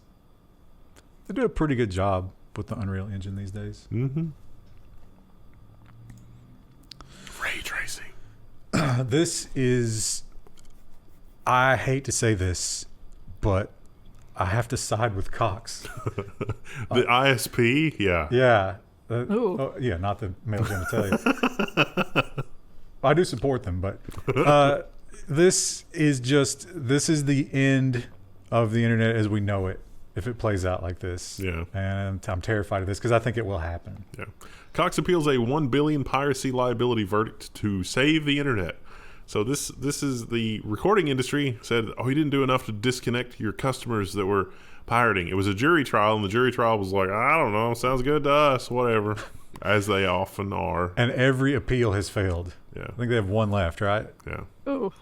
Yeah. So if they get hit with this, $1 billion, every ISP will immediately fall over their own feet to block anybody that gets a DMCA complaint. Block literally everything. Wonder if they would. I was like, welcome to your new ISP. In order for you to get to any website other than Google or Facebook, you're going to have to use this free NordVPN account that we've gotten set up for you. Oh, okay. Do you think? Thanks, ISP. You think Musk would have the balls to fight that? He could pick up like most of the internet service. I don't think we have the bandwidth on those satellites, though. Unfortunately, Probably not. we'd have to launch a lot more. I think he would be fine with that. I might be fine with it. As much as I hate that man, I would join his team against the rest of the ISPs. The enemy of my enemy. Well, GameStop back in the news suddenly because the meme stocks just took off at the end of the week here. Big money. Chris, I heard you had a little bit of a windfall there. Just a little bit. And My husband invested a little. And so GameStop is riding high and they've got all this hot money in their market cap. What do you do with it? they came up with an idea that probably isn't the worst one they've ever come up with. Gaming retailer GameStop is building an NFT platform on Ethereum. They've quietly unveiled a new web portal for non-fungible tokens. We're building a team. They got to screw this up, right? Yeah. There's no way they can do this correctly. So, we'll see what they got in planned there. I'm not looking forward to it. Moving on to robots. This is certainly, one of those Skynet articles. Yeah. I mean, you got to take a step back and think, like, what are we really doing here? Should we do this? Chips designed by AI are the future of semiconductor evolution beyond Moore's law. So this article talks a little bit in really high language about like the floor plan on silicon and like materials science and all this kind of stuff. So I mean, to get a transistor in silicon is more complicated than you would think. And there are definitely rules that you have to follow about where this thing can be placed or that thing can be placed.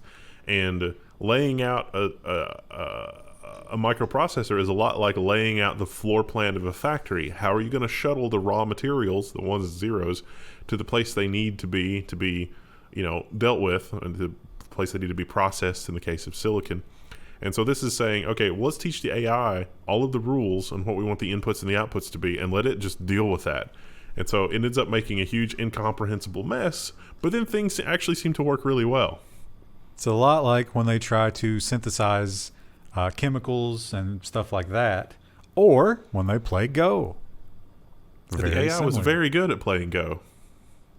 Discovered a lot of things that we didn't realize. And then the AI was like, why won't you do this? It's like, that's a good question. We don't know. It's going to be tough to fight those Terminators when they have that much more processing power. Yeah. And think about the funding of the war. While they're killing us, they're mining cryptocurrency. The last thing that I see as the Terminator, is crushing my skull with its foot is the Apple M2 chip.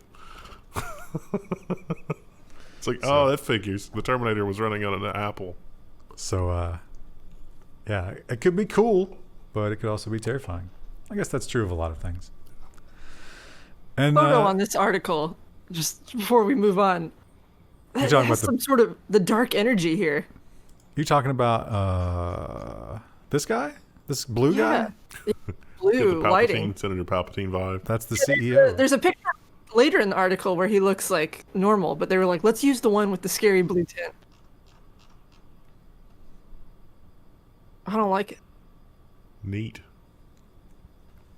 He's going to be a rich man, I bet. I pulled the trigger. As of the 15th of next month, I will no longer be an AI Dungeon subscriber. It's only been like 6 months. I can't justify that. I think it's like $12 a month I'm spending on that. But it's really cool. It's really impressive. And they are constantly improving it, which is nice. But this, I almost find this difficult to believe. Is it too good to be true? According to the description, it kind of is. Yeah. Microsoft uses GPT-3 to let you code in natural language. You just type what you're looking for, and it gives you the code to do that. The really amazing thing about the demo, though, is that they stress that it still requires somebody to think logically and to organize things.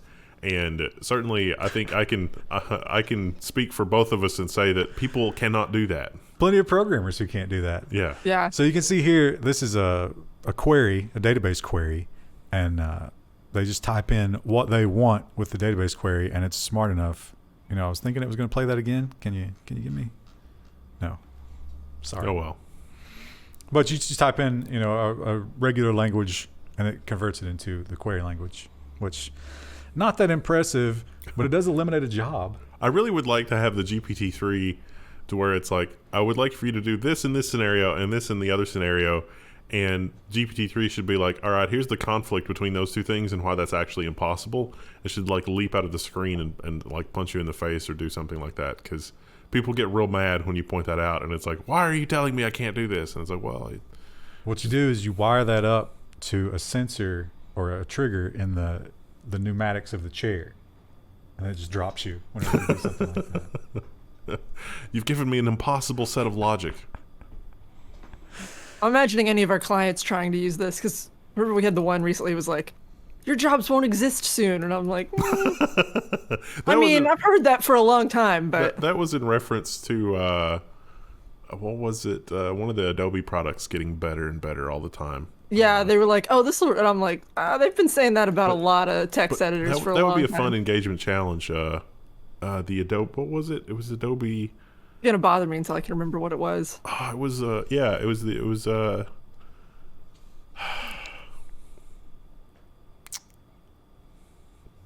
It's like the equivalent of like a Dreamweaver or something. Like they were like, "Oh, it's totally," and it's like, no, It's dead air. sorry. Yeah. it's gone. Yeah. Engagement challenge. And our final story is hilarious because a lot of these companies, you can get a lot of traction in terms of funding and, just articles. You can get a lot of articles written about you by coming out and talking about, hey, AI.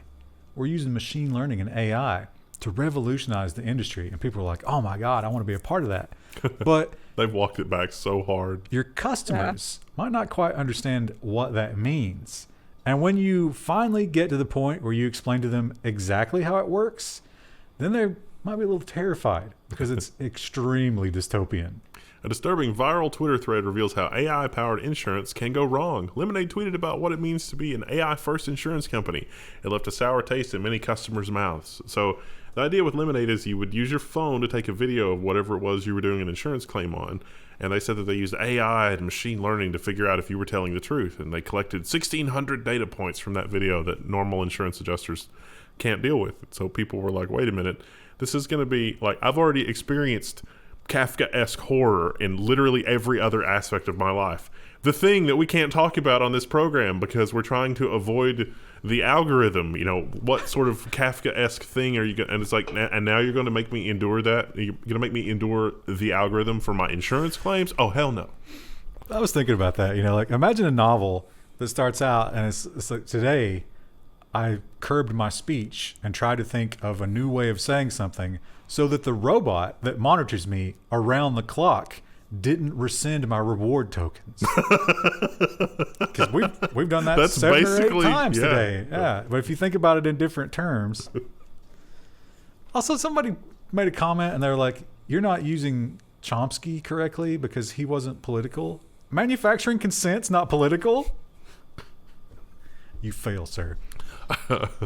But yeah, and they also pointed out that outside of the videos, they also collect an amazing amount of information about you that automatically goes into whether or not they take your claims or whatever. So You can even be a customer in the first place.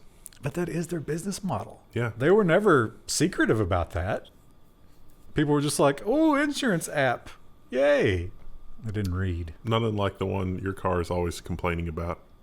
The aggressive braking and acceleration. I'm going to buy that car and yank that puppy out of there. All right, Krista. I don't have a goodbye prompt for today. Goodbye there. Wendell, you finished that soda. Wild card. Was Oh, it yeah. everything you dreamed of? Final thoughts. This is an excellent Wave. new wave soda. This is excellent and very, very thirst quenching. 5 Like grams it's of more sugar. water. So it does have real sugar in it. Yeah, it's a good balance of everything. I can definitely feel a little bit of the caffeine. It's not like soda where it makes you more thirsty, if you know what I mean. I don't drink that garbage. I'm all natural water in the big jug. I'm sure Spicy you've had water, soda at static some water. point, and then it's like, you drink a soda, and then it's like, oh, I'm thirsty again. That was very satisfying. No, it's been very, proven that very refreshing. like Diet Coke makes you hungry and thirsty. Yeah, it definitely messes with like the insulin response and all that kind of stuff. I don't know if sucralose does from the other one, but it didn't seem like it did because it didn't make me sleepy. All right. We'll see you guys on Friday. Woo! Bye. Hello, everybody. Today is June 4th. We have already done robots, so we're doing security today and nonsense. It's Friday. And we're saving the mango for next week. Next week, yeah. Oh, and probably some of the alcohol. Maybe we'll do drunk news. I don't know. We'll see. People have begged us to do a Don't- drunk news like mid-year. We always just do it at Christmas time. Maybe we'll do one. Now that you've teased it, they won't stop. Yeah. It's mid-year. Why Yeah. not? It's Christmas in Christmas in July or June. It's almost exactly mid-year, right? Well, apps Let's talk about some security. And apps on the app stores are pretty much the antithesis of security.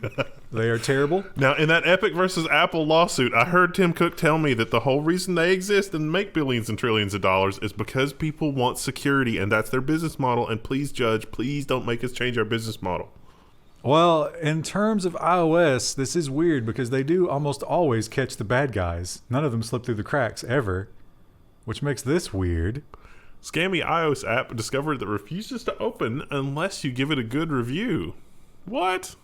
Tim Cook said this was impossible. Yikes. So that's a new thing that they'll do. Why isn't the Epic lawyer on top of this for the case, pointing this out every time Tim Cook is like, but the users are stupid. May 26th, this came out later, afterwards, right? Yeah. Yeah, so they'll talk about that next week. Everything's at rest until the judge decides in August. Oh, that's right, yeah. There won't be any real decision in August, I bet.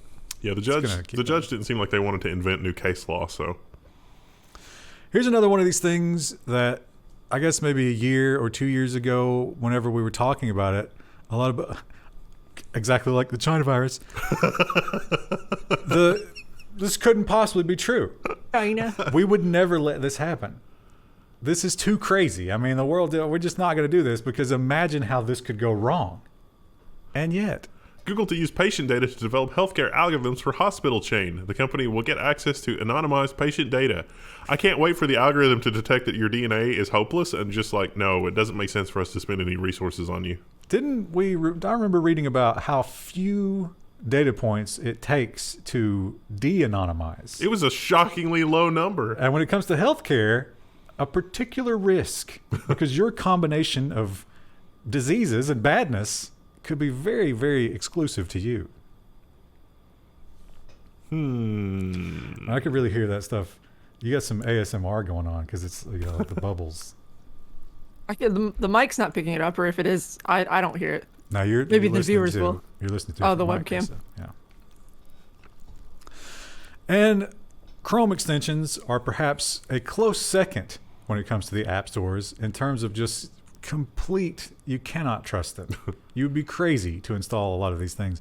We get a lot of comments. Now, we let the paywall stay up for other reasons. That's just sort of like to protect ourselves from, Bloomberg suing us because we're using. I mean, think about the stories we did in the business section. Yeah. That is not that far from a real reality. And but people are like, why don't you just run this random extension that I use? This is why. Thousands of Chrome extensions are tampering with security headers. Why would they do that? In order to work properly. In some cases, it is just convenience, but you can easily see how this could be used by a bad actor. Yeah. And what can you do about it? Well, not much. We can't have cross-site scripting because we have a very strict security header. Not if they have this bookmark plugin, you don't. What? And do you remember, I think it was the previous generation, when there was a real debate about ownership of console games. Yes. And Microsoft was like, why would you ever need to own it? Why don't you just rent it from us? And people, they rebelled against that heavily. Yeah. And so it didn't work. But hey, the frog was still in the pan. And this is where we are now with that frog. Xbox Series X DRM makes it near impossible to play games offline. Can you imagine how much less popular the SNES or like the Sega 16 would be if all old versions of that mysteriously didn't work anymore? Yeah. But I don't think it'll affect this as much. No. Because I think people are so used to it. Yeah. Unfortunate if you're like traveling, if you're doing some kind of work in the African bush on a metered connection, but you're going to take your Xbox with you because you're going to have a lot of downtime, bad news. Real bad news. Or if you're just like my younger cousin who just has shitty Eastern Kentucky internet, so he can't play online a lot of times. Oh, have they experienced this kind of thing? I don't think he's had this particular issue, but like I remember when he got his game console, he was like, "Oh, I have to play games that are compatible with offline." Like he couldn't do a lot of online multiplayer stuff. I definitely fielded a lot of tech support when the original Xbox launched. I fielded a lot of tech support questions from family and extended relatives because they were, on dial-up, and they were like, I don't understand why I can't do anything with this console, and it's only gotten worse since then. Yeah, dial-up is definitely gonna hurt you, or if you're on Viasat. Yeah. Now, usually when we talk about people who accidentally incriminate themselves on social media, they're doing something very overt, like torturing someone to death and filming it, or holding a gun and money and talking about the crime that they just did. Things that it doesn't take a genius to figure out. But when there are geniuses after you, you shouldn't post to social media at all. Liverpool drug dealer who used EncroChat jailed after cheese picture has been analyzed for fingerprints. What just an incredible accidental ad campaign for mature Blue Stilton. Oh, obviously. I would like to try. Really what it's about. Engagement challenge. Scour your local grocery store for mature Blue Stilton. So yeah, fingerprint in the picture, and they were able to track him down. Now he's doing 12 years. 12 years for this picture. Now, you might remember from other past episodes of the news, EncroChat were the secure phones that were basically for criminals, but the police managed to seize control of the network, and it was not end-to-end encrypted. What do you think the odds are that they serve mature Blue Stilton at the Liverpool prison? 0.0%. I don't know. They don't get real cheese in prison. They have much nicer prisons than we do. Much nicer. You might be able to pay up $100 to get one through the commissary. They probably, they do mark stuff up a crazy amount like that. So, malware. A couple of hot malware items, and this one is pretty insidious because with this, they could get a lot of very sensitive stuff from you. Yeah. And there's not much you can do about it. Malware caught using macOS 0 Day to secretly take screenshots because macOS is so secure.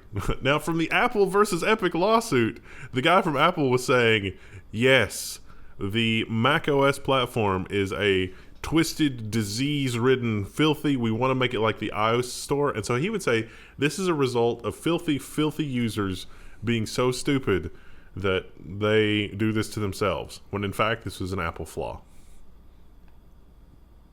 Yikes. Do you remember last week when we found about our a good friend, Butt Friend 3000? Oh, I love that. That's the best username. Yeah. Your username can get you in trouble. But this young man claims that he was not at fault. And yet, much like Apple and Google, the school system was not wanting to hear from him directly. They were like, no, the automated decision has been made. You get no appeal. Gwinnett student challenges suspension over Zoom bombing allegations. So there was somebody, he was already in the Zoom classroom chat, but somebody that shared his IP address was trying to get in with all sorts of offensive usernames.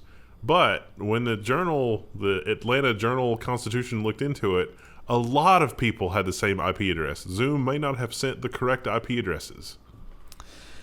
I am almost positive. Did we not get a Supreme Court ruling that an IP address does not represent a human being? Yep. This kid's got a hell of a lawsuit. Yep. That Atlanta school system should start saving. Here's an item. Did you have any idea these existed? Yes. This is incredible. Yep. But I gotta wonder, couldn't that create a huge hazard to other motorists?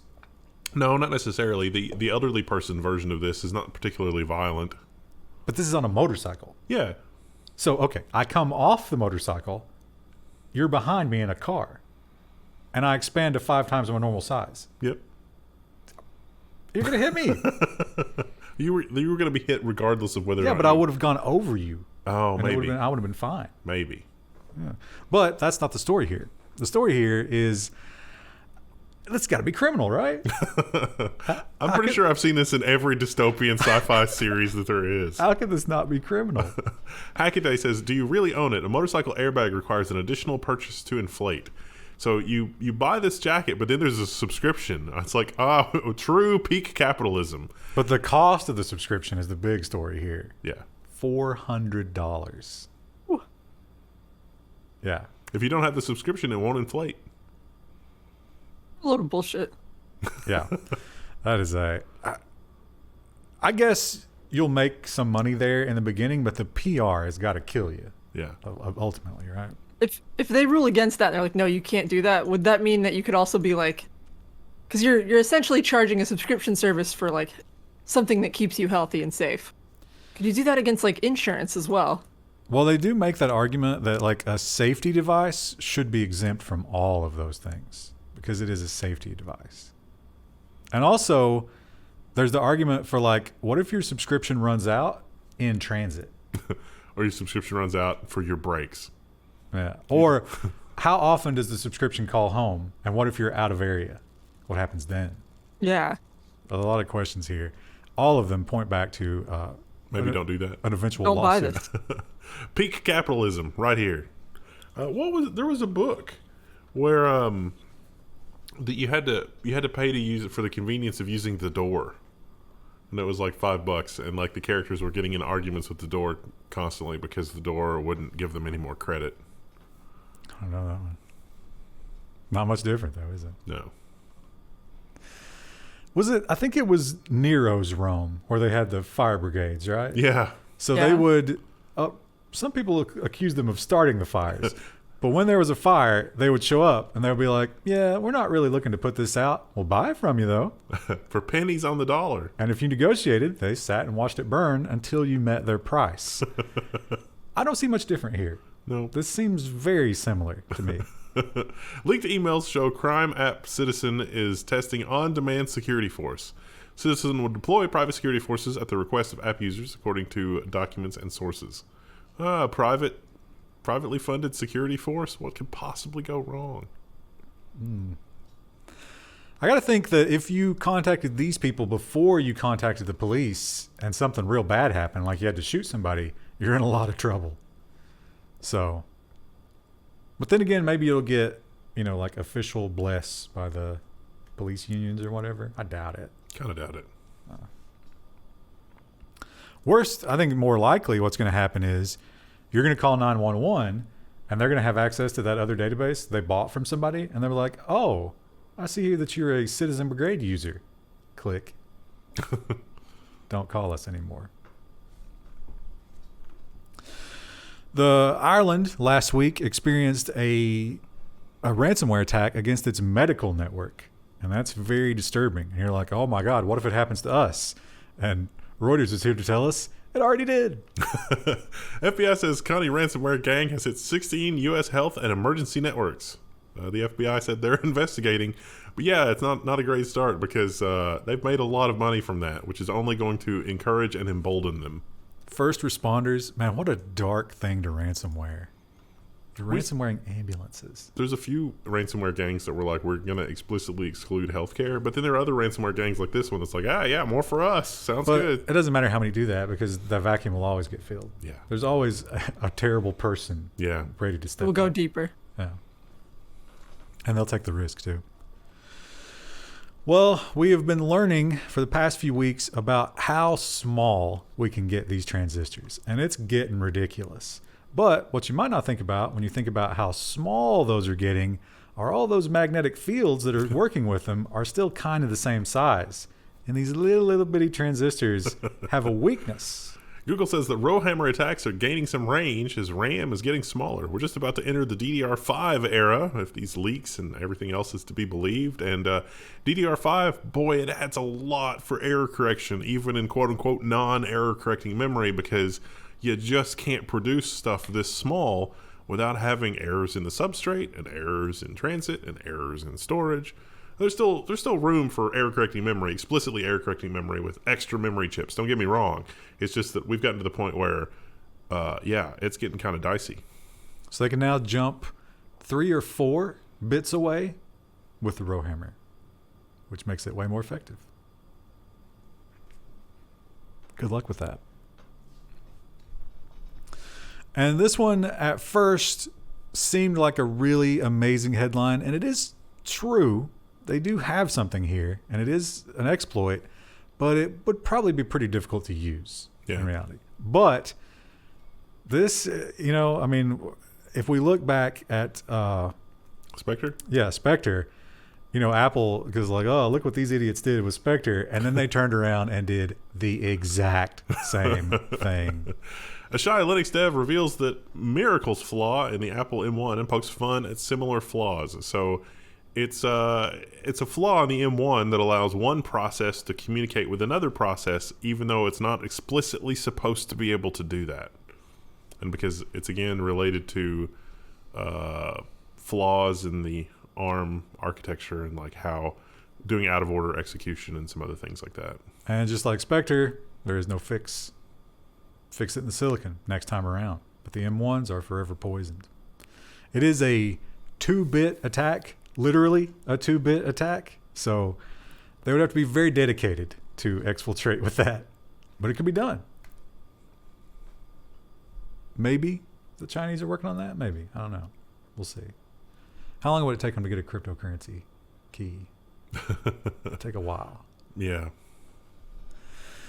We talked about the big Cox lawsuit that is going to destroy everything if it's allowed to go, because they're just going to, I mean, that kind of monetary strike is not something they can deal with, so they will hurt their customers to avoid that. And this is more of that kind of garbage because the media companies are not honest. Comcast subscriber receives a DMCA notice for downloading Ubuntu. What?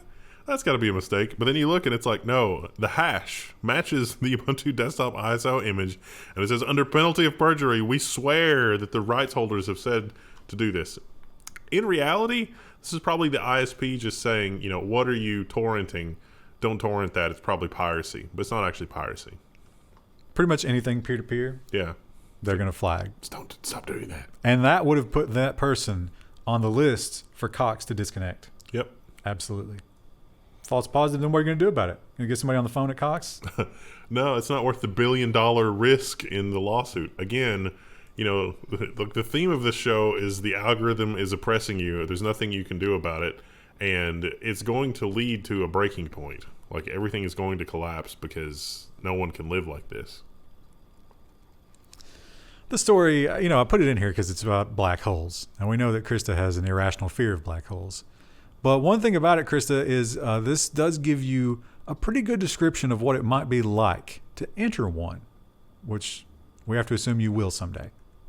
Obviously, that's definitely going to happen. You get spaghettified. Everyone knows that. You get turned into pasta. Headline. What?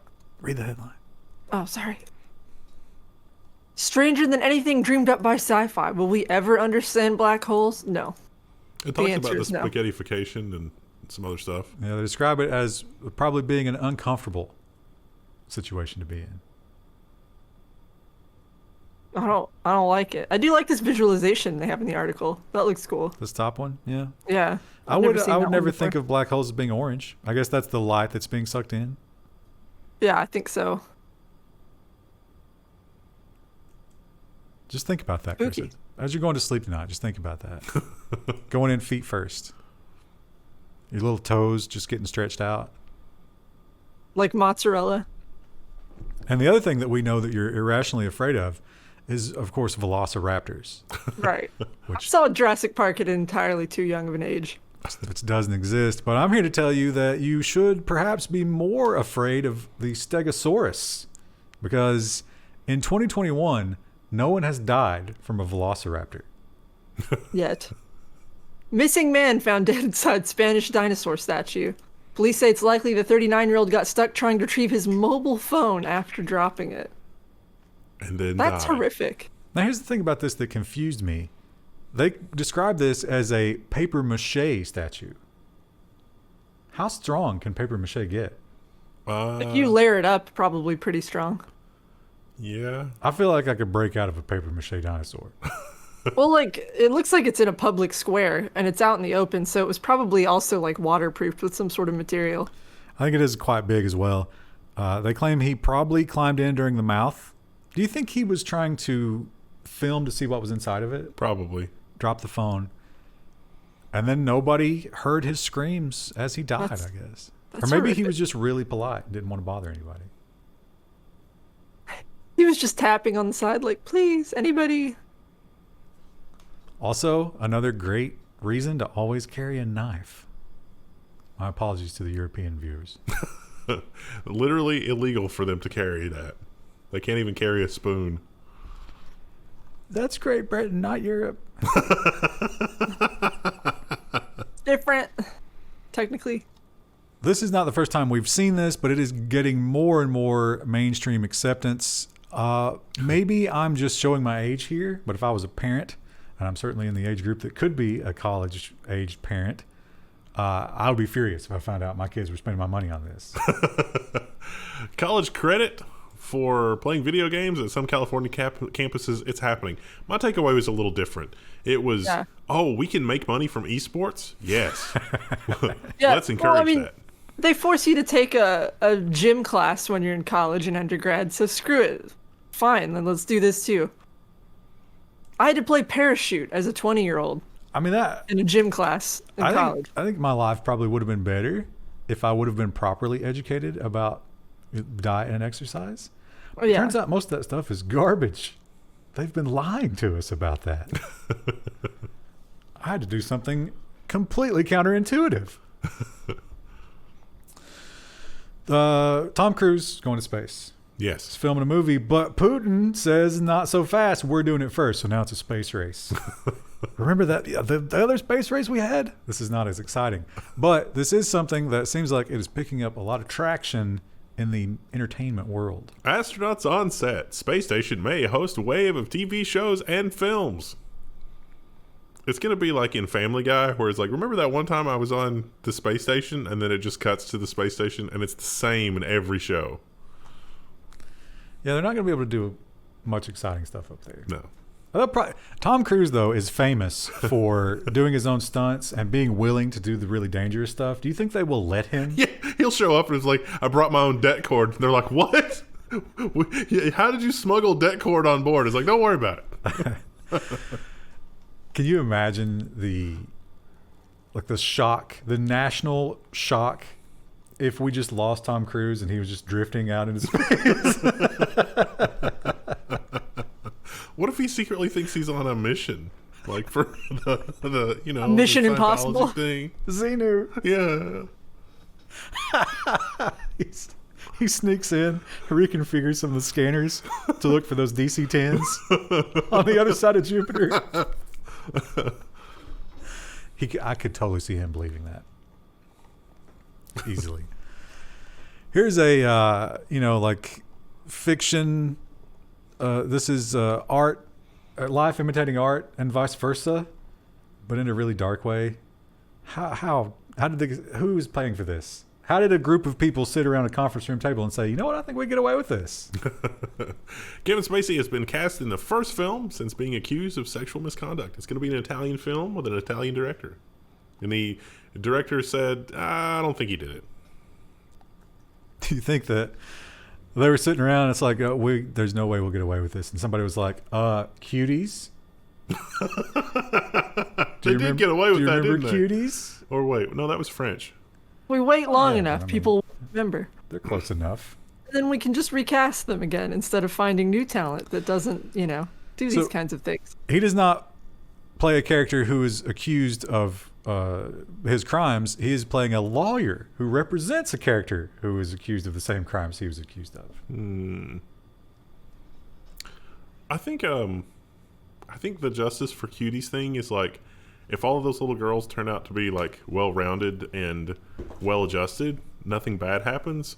But there should always be the specter of like, if enough of them, die of like a drug overdose or have other, some other unfortunate circumstance that they're a part of, that all of the people involved with that are punished on a sliding scale. Rico, what about the tens, if not hundreds of thousands of little girls who watched it and found that to be normalized? Well, if we could have an accounting somehow. I think we can figure that out. I have to wonder, after looking at this headline, when do we stop believing that these are accidents and start thinking this is just desperate exhibitionism?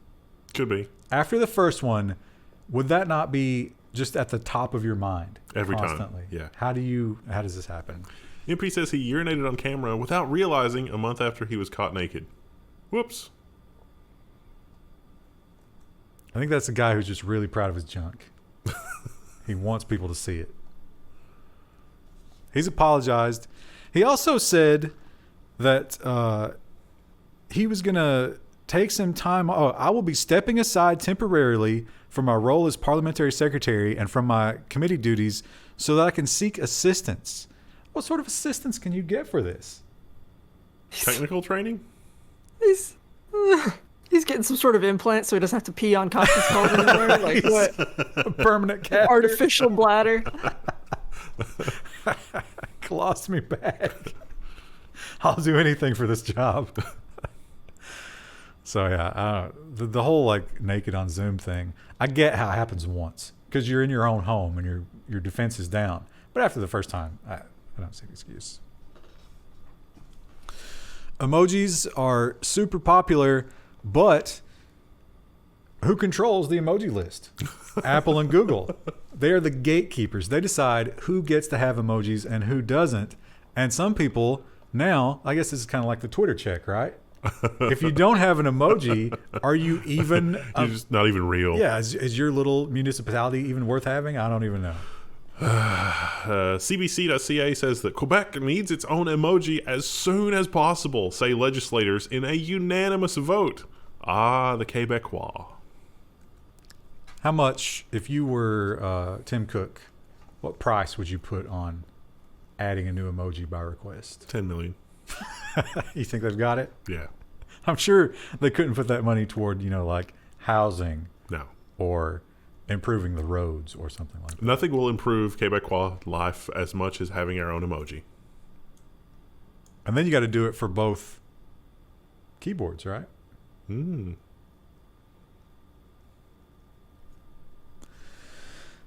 The Prime Minister of India is not a popular man right now. To say the least. Yeah, that's an understatement. They're having a bit of a problem. The world's been having that problem, but for some reason, it all of a sudden just sparked up in India. But they were already not a big fan of him. Nope. He was not a popular leader. And it's hard to speak out in India. You have to be careful. I mean, as we see, the Twitter office, he'll send the goon squad. So they get creative, and this one is hilariously creative. The internet has had a field day with a blank ebook on PM Modi's employment growth secrets. The book, credited to Berozgar Bakht, exited the e-commerce platform on Amazon 2 days after it garnered several glowing reviews. So that the Berozgar Bakht means unemployed political affiliation for the people that don't really care for Modi. So it was like, oh, here's his guide to employment, and you open it up and it's just blank. But it's got a lot of ratings. They're like, ah ha ha, very funny. This is amazing. And it's the cover looks like a shit post. It's 420 secrets, and that's not 420 Blaze It. 420 is their legal code for the employment thing that didn't work.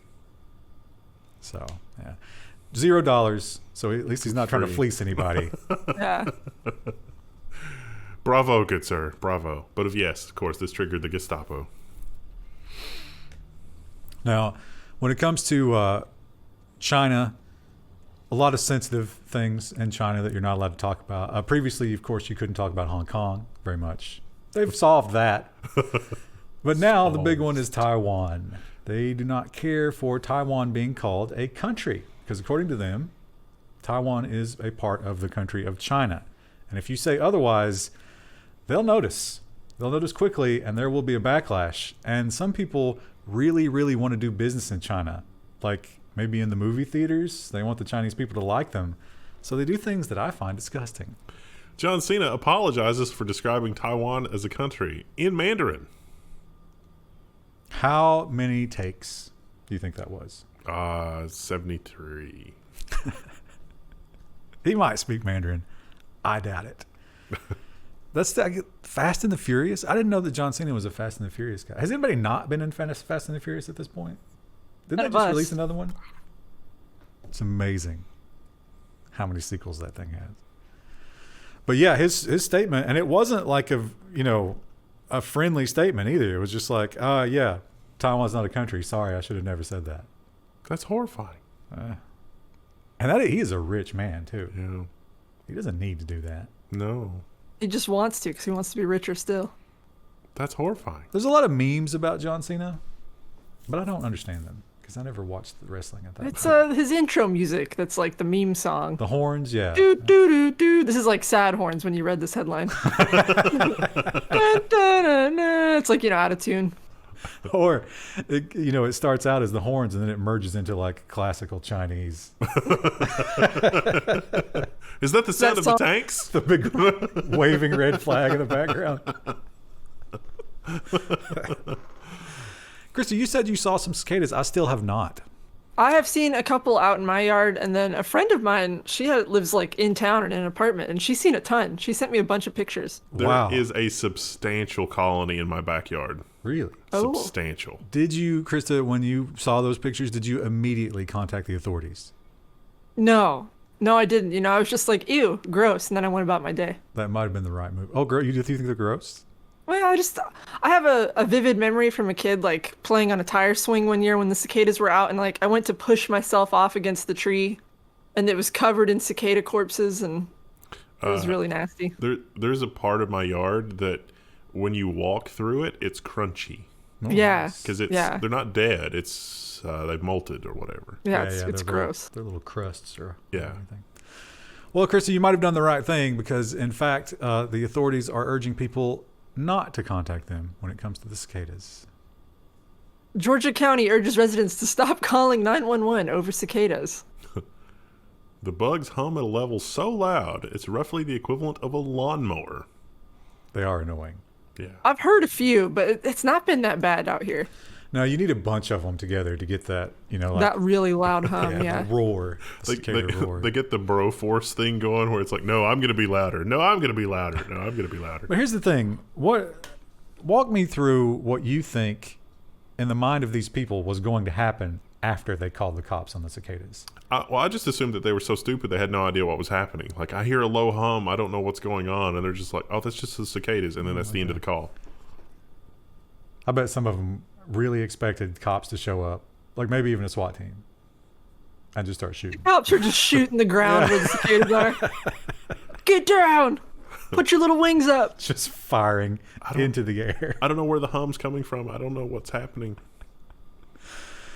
There are probably times in your life where an unexpected hum that just develops one day could be a brain tumor. The local place, the local place says that every time they have a helicopter or something go over the town low, that one or two people call in and is like, "What is going on?" Yeah, out there by the Yeah, it's a base, lot. I hear them every day. Yeah. Well, I've been on this bandwagon for a long time, but I feel like this is not New.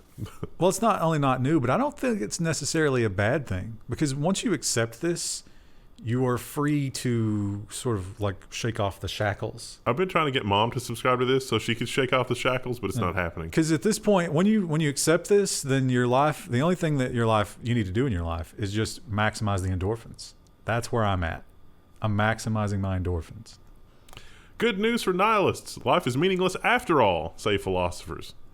Researchers underline that this is not bad news. Yeah. This is a weird stock photo. They're like, just put some text over it. Block. Fine. Make it like block text. Really extreme. But it's basically what it says in the headline. None of it matters. Think about Store.level1text.com.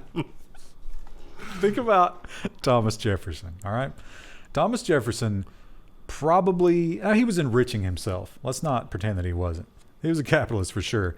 But I'm sure he went out of his way and endured some unpleasantness to try and like improve this country. Would you say that's true? Yeah. Now he's just a racist piece of garbage. And he will be for the rest of history. None of it mattered. He should not have worried about those things. Mm. And neither should you. Store.level1text.com. When you create a program where you request someone to give you comments, a lot of the comments are bad. Except on Floatplane and Patreon, where everyone loves us. How about that guy that said, I was wrong about Chomsky? You're wrong.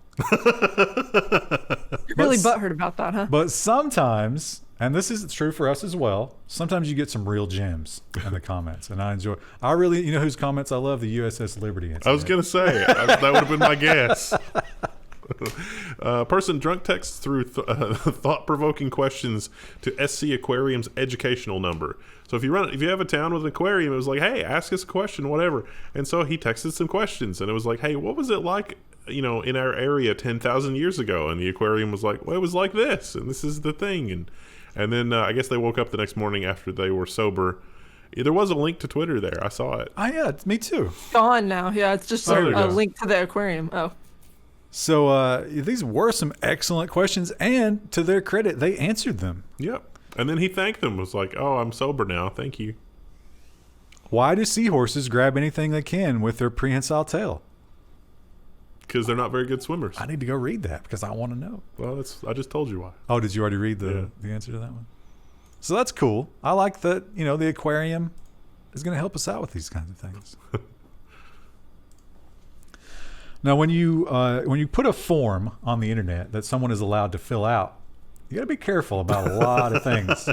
Yeah. And it's even to the point where, you'll go on a website and it's like, you put in an email address and you click and it's like, oh, we don't have any record of this email address. Oh, you shouldn't do that because that tells the user something that they should not be able to find out from your database. Yeah. But they can do a lot more offensive things as well. Walmart apologizes to people who receive racist emails. So you can fill out your name as some horrible racist thing and then put in somebody else's email, and then Walmart will happily email that person horribly racist things to be like, dear horribly racist thing, we've got your account set up. Please click here to confirm. And it's like, so stupid. And someone here did that very thing, and they used what I would say is, at least in the current zeitgeist, the worst word. Yes. I imagine you can guess what it is. Yep. Has to do with race. Yeah, you have to guess because we can't say. We certainly cannot say no. Yeah. And a couple of animal stories, just because I love these. And this one is great. I will say I'm furious that they used a stock photo here. We need to see him. Yeah, this guy looks pretty trim. Yeah, you can't go the extra mile here. Unathletic alligator with terrible arthritis escapes a Wisconsin zoo, but they found him in the woods behind the zoo about 5 hours later. But they claim that he was, as they say, very unathletic, could barely open his mouth more than 4 inches. Yeah. Aw. And the most... Go ahead. Or there's a picture. There is a picture if you click on the Facebook link. Oh, okay. He looks like a pretty big boy, but everyone's kind of standing on top of him. But the owner went on to say that, like, I can't imagine this would even be a thing unless this guy just spent the entire pandemic just lifting hard and working out. I don't think that happened. I can hear that animal's thoughts. It's saying, please kill me. I've been in prison for so long. And the picture of the owner, I don't know if you guys are looking at the Facebook page. Like, if you asked me who owns an alligator, this man's face would, like, come up in my head. It looks a little bit like Will Ferrell and Hulk Hogan had a... Well, that entire staff has a real Tiger King vibe to it. Yeah. I mean, I'm just getting the Will Ferrell, Hulk Hogan vibe off that guy. I don't know. You think that any of those guys might be ex-felons? In America, 1 out of 3 people is an ex-felon. So yeah, probably. But that was the Tiger King's thing. Like, he would only hire people who were so down and out that they had no choice but to depend on him. Yeah. It worked for a while. And I love a good, like, sort of David and Goliath animal story. Those are always feel-good stories. Although this one is more like mob murder animal story. Urchin mobs team up to butcher sea stars that prey on them. The spiny invertebrates pin the sea star's arms with the overwhelming predator prey reversal. So, yeah, poor sea star had its... And that's where its sensory stuff is, too, so that they attack that first. So you can see this guy has been urchined, and these missing limbs here are because of that. I believe they have a picture of. Yeah. Oh, here we go. The attack. An attack in progress. They didn't know that this was a thing until they accidentally. Well, they temporarily put a sea star in a tank with urchins, because if you put a lot of sea stars in a tank with urchins, they'll eat all the urchins. But because there were more urchins than sea stars, they were able to gang up on them. Not unlike humans and lions in the same exhibit. Or prison gangs. You got to be careful how you balance the power there. What, Krista? Seize the means of production. Seize the means of computation. Or regeneration, in the case of the starfish. Yeah. Starfish are when I was a kid, ate my yellow tang out of our saltwater tank, and I was very upset because that was my favorite fish. Oh, so you should celebrate. You should get an urchin t-shirt. Just support them on Patreon. Urchins.patreon.com. Oh, and more stories about Florida. Because Florida they've sort of branched off. They've forked. They've forked from the rest of the country. They're doing their own thing. It's not just national news, it's international news now. What do you mean? This is the BBC reporting on this. Oh, yeah. BBC does a lot of it. It's BBC America. They've got an American one. But, yeah, and in some cases I agree with what Florida is doing. I don't think I agree with this one. No. I mean, this is really unnecessary. Do you remember when we had to do this for that one project? Yes. Like, we didn't do it, but there was a person who was being paid a non-trivial amount of money and was spending their day photoshopping nipples out. Pretty much the same thing is going on here. Yeah. Florida high school alters 80 immodest yearbook photos of students. Let me insert an important word in that headline. Female students only. There were plenty of pictures of male students not even wearing shirts. Those were completely okay. This was a great, break point here because look at that harlot. What a slut. Also, you think that's because they took a picture of the actual book on the right? Yes. It looks terrible. Yeah, I think that's probably what happened. So there's a Twitter thread with a bunch of these, and there's one where they show like boys wearing like Speedos in a swim class, and that's okay. Yeah. There's some there. They've blurred some of it, and it's just like, Florida, come on. Stop embarrassing the rest of the country. I mean, come on, Florida, come on. Does anybody think that that girl looks to be, what do you think, 15, 16? Are there any 15, 16-year-old people in this country who do not constantly they're just not constantly thinking about breasts? Even the girls. Yeah. The girls are thinking about, how do my breasts measure up? And the boys are just like, it's constantly thinking about breasts. Are you really going to stop it with this nonsense? So what they're going to do, here's the crazy part. They're trying to get back the yearbooks that have already been sold. They're going to try to collect them all. The ones that haven't been sold, they're going to print out new pages, razor blade out the old pages, and glue them in there, and then sell them. How many man hours? What an amazing waste of effort. Shocking.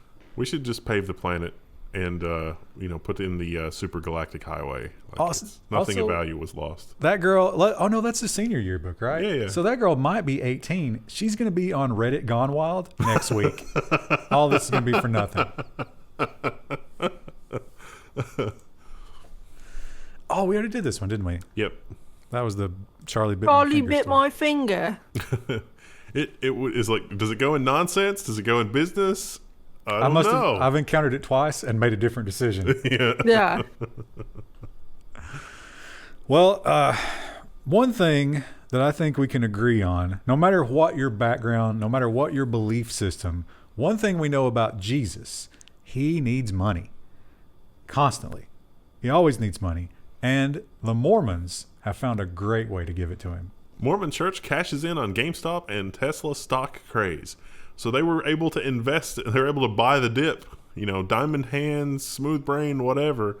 And it's worked out really well for them monetarily.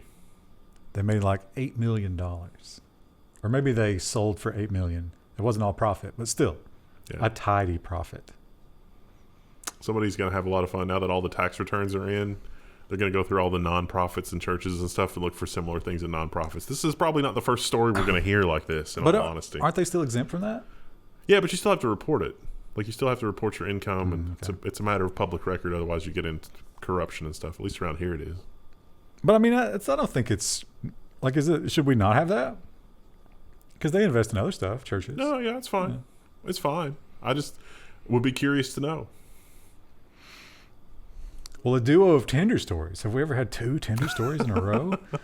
And the first one, now I've seen a lot of screenshots where people they go to great lengths to try to come up with a decent pickup line because you're trying to separate yourself from the pack. Yeah. You know, if it's an attractive girl, she's probably getting hundreds of messages every day. Somehow you have to stand out, and people really get good at it. But perhaps you try too hard and you go over into like the scary situation, and Tinder wants to help you with that. Tinder launches a new quote unquote "Are you sure?" feature to prevent inappropriate pickup lines. It's like, oh, you know what? Thanks, Tinder bot. You're right. I bet of the subset of people who need this feature, very few would ever heed its warnings. Every day we get a little bit closer to the Futurama future that Matt Going envisioned, where like everything is like a robot to talk to you, and it's like, oh, thanks bucket robot, thanks Tinder robot. Yeah, like the one that's listening to us. Yeah, making sure we don't say things we're not supposed to. Does it reduce inappropriate languages by 10%? I guess that's considerable, right? Maybe that's only the people who are drunk swiping, who are like, you know what? Maybe I shouldn't send that because I am drunk right now. I don't know. What of those 10%? How many would have been successful though? Some small percentage. Some guys operate solely on that percentage. Yeah. It's the Merv pickup line attack. Well, we've killed all the cicadas on the hillside, but... And finally, I thought I remembered people guaranteeing us this was never going to happen. I don't know what you're talking about. I seem to distinctly remember it. But here it is. Dating apps are making it easier to swipe right for a match who's vaccinated. This is on NPR. So it's like you put in your status, and yeah, there you go. This is different than the other 2 things that we talked about with regard to your status. But how can they ever confirm it? Because it's medical data. I guess you would have to put in a picture of your little card or whatever. But that's medical data. They can't ask for that. I bet they aren't confirming it. They're probably just like, oh, just checkbox. But, oh yeah, I see what you're saying. So they won't flag you unless you give it to them, but see, that's still coercion. Yeah. Still coercion.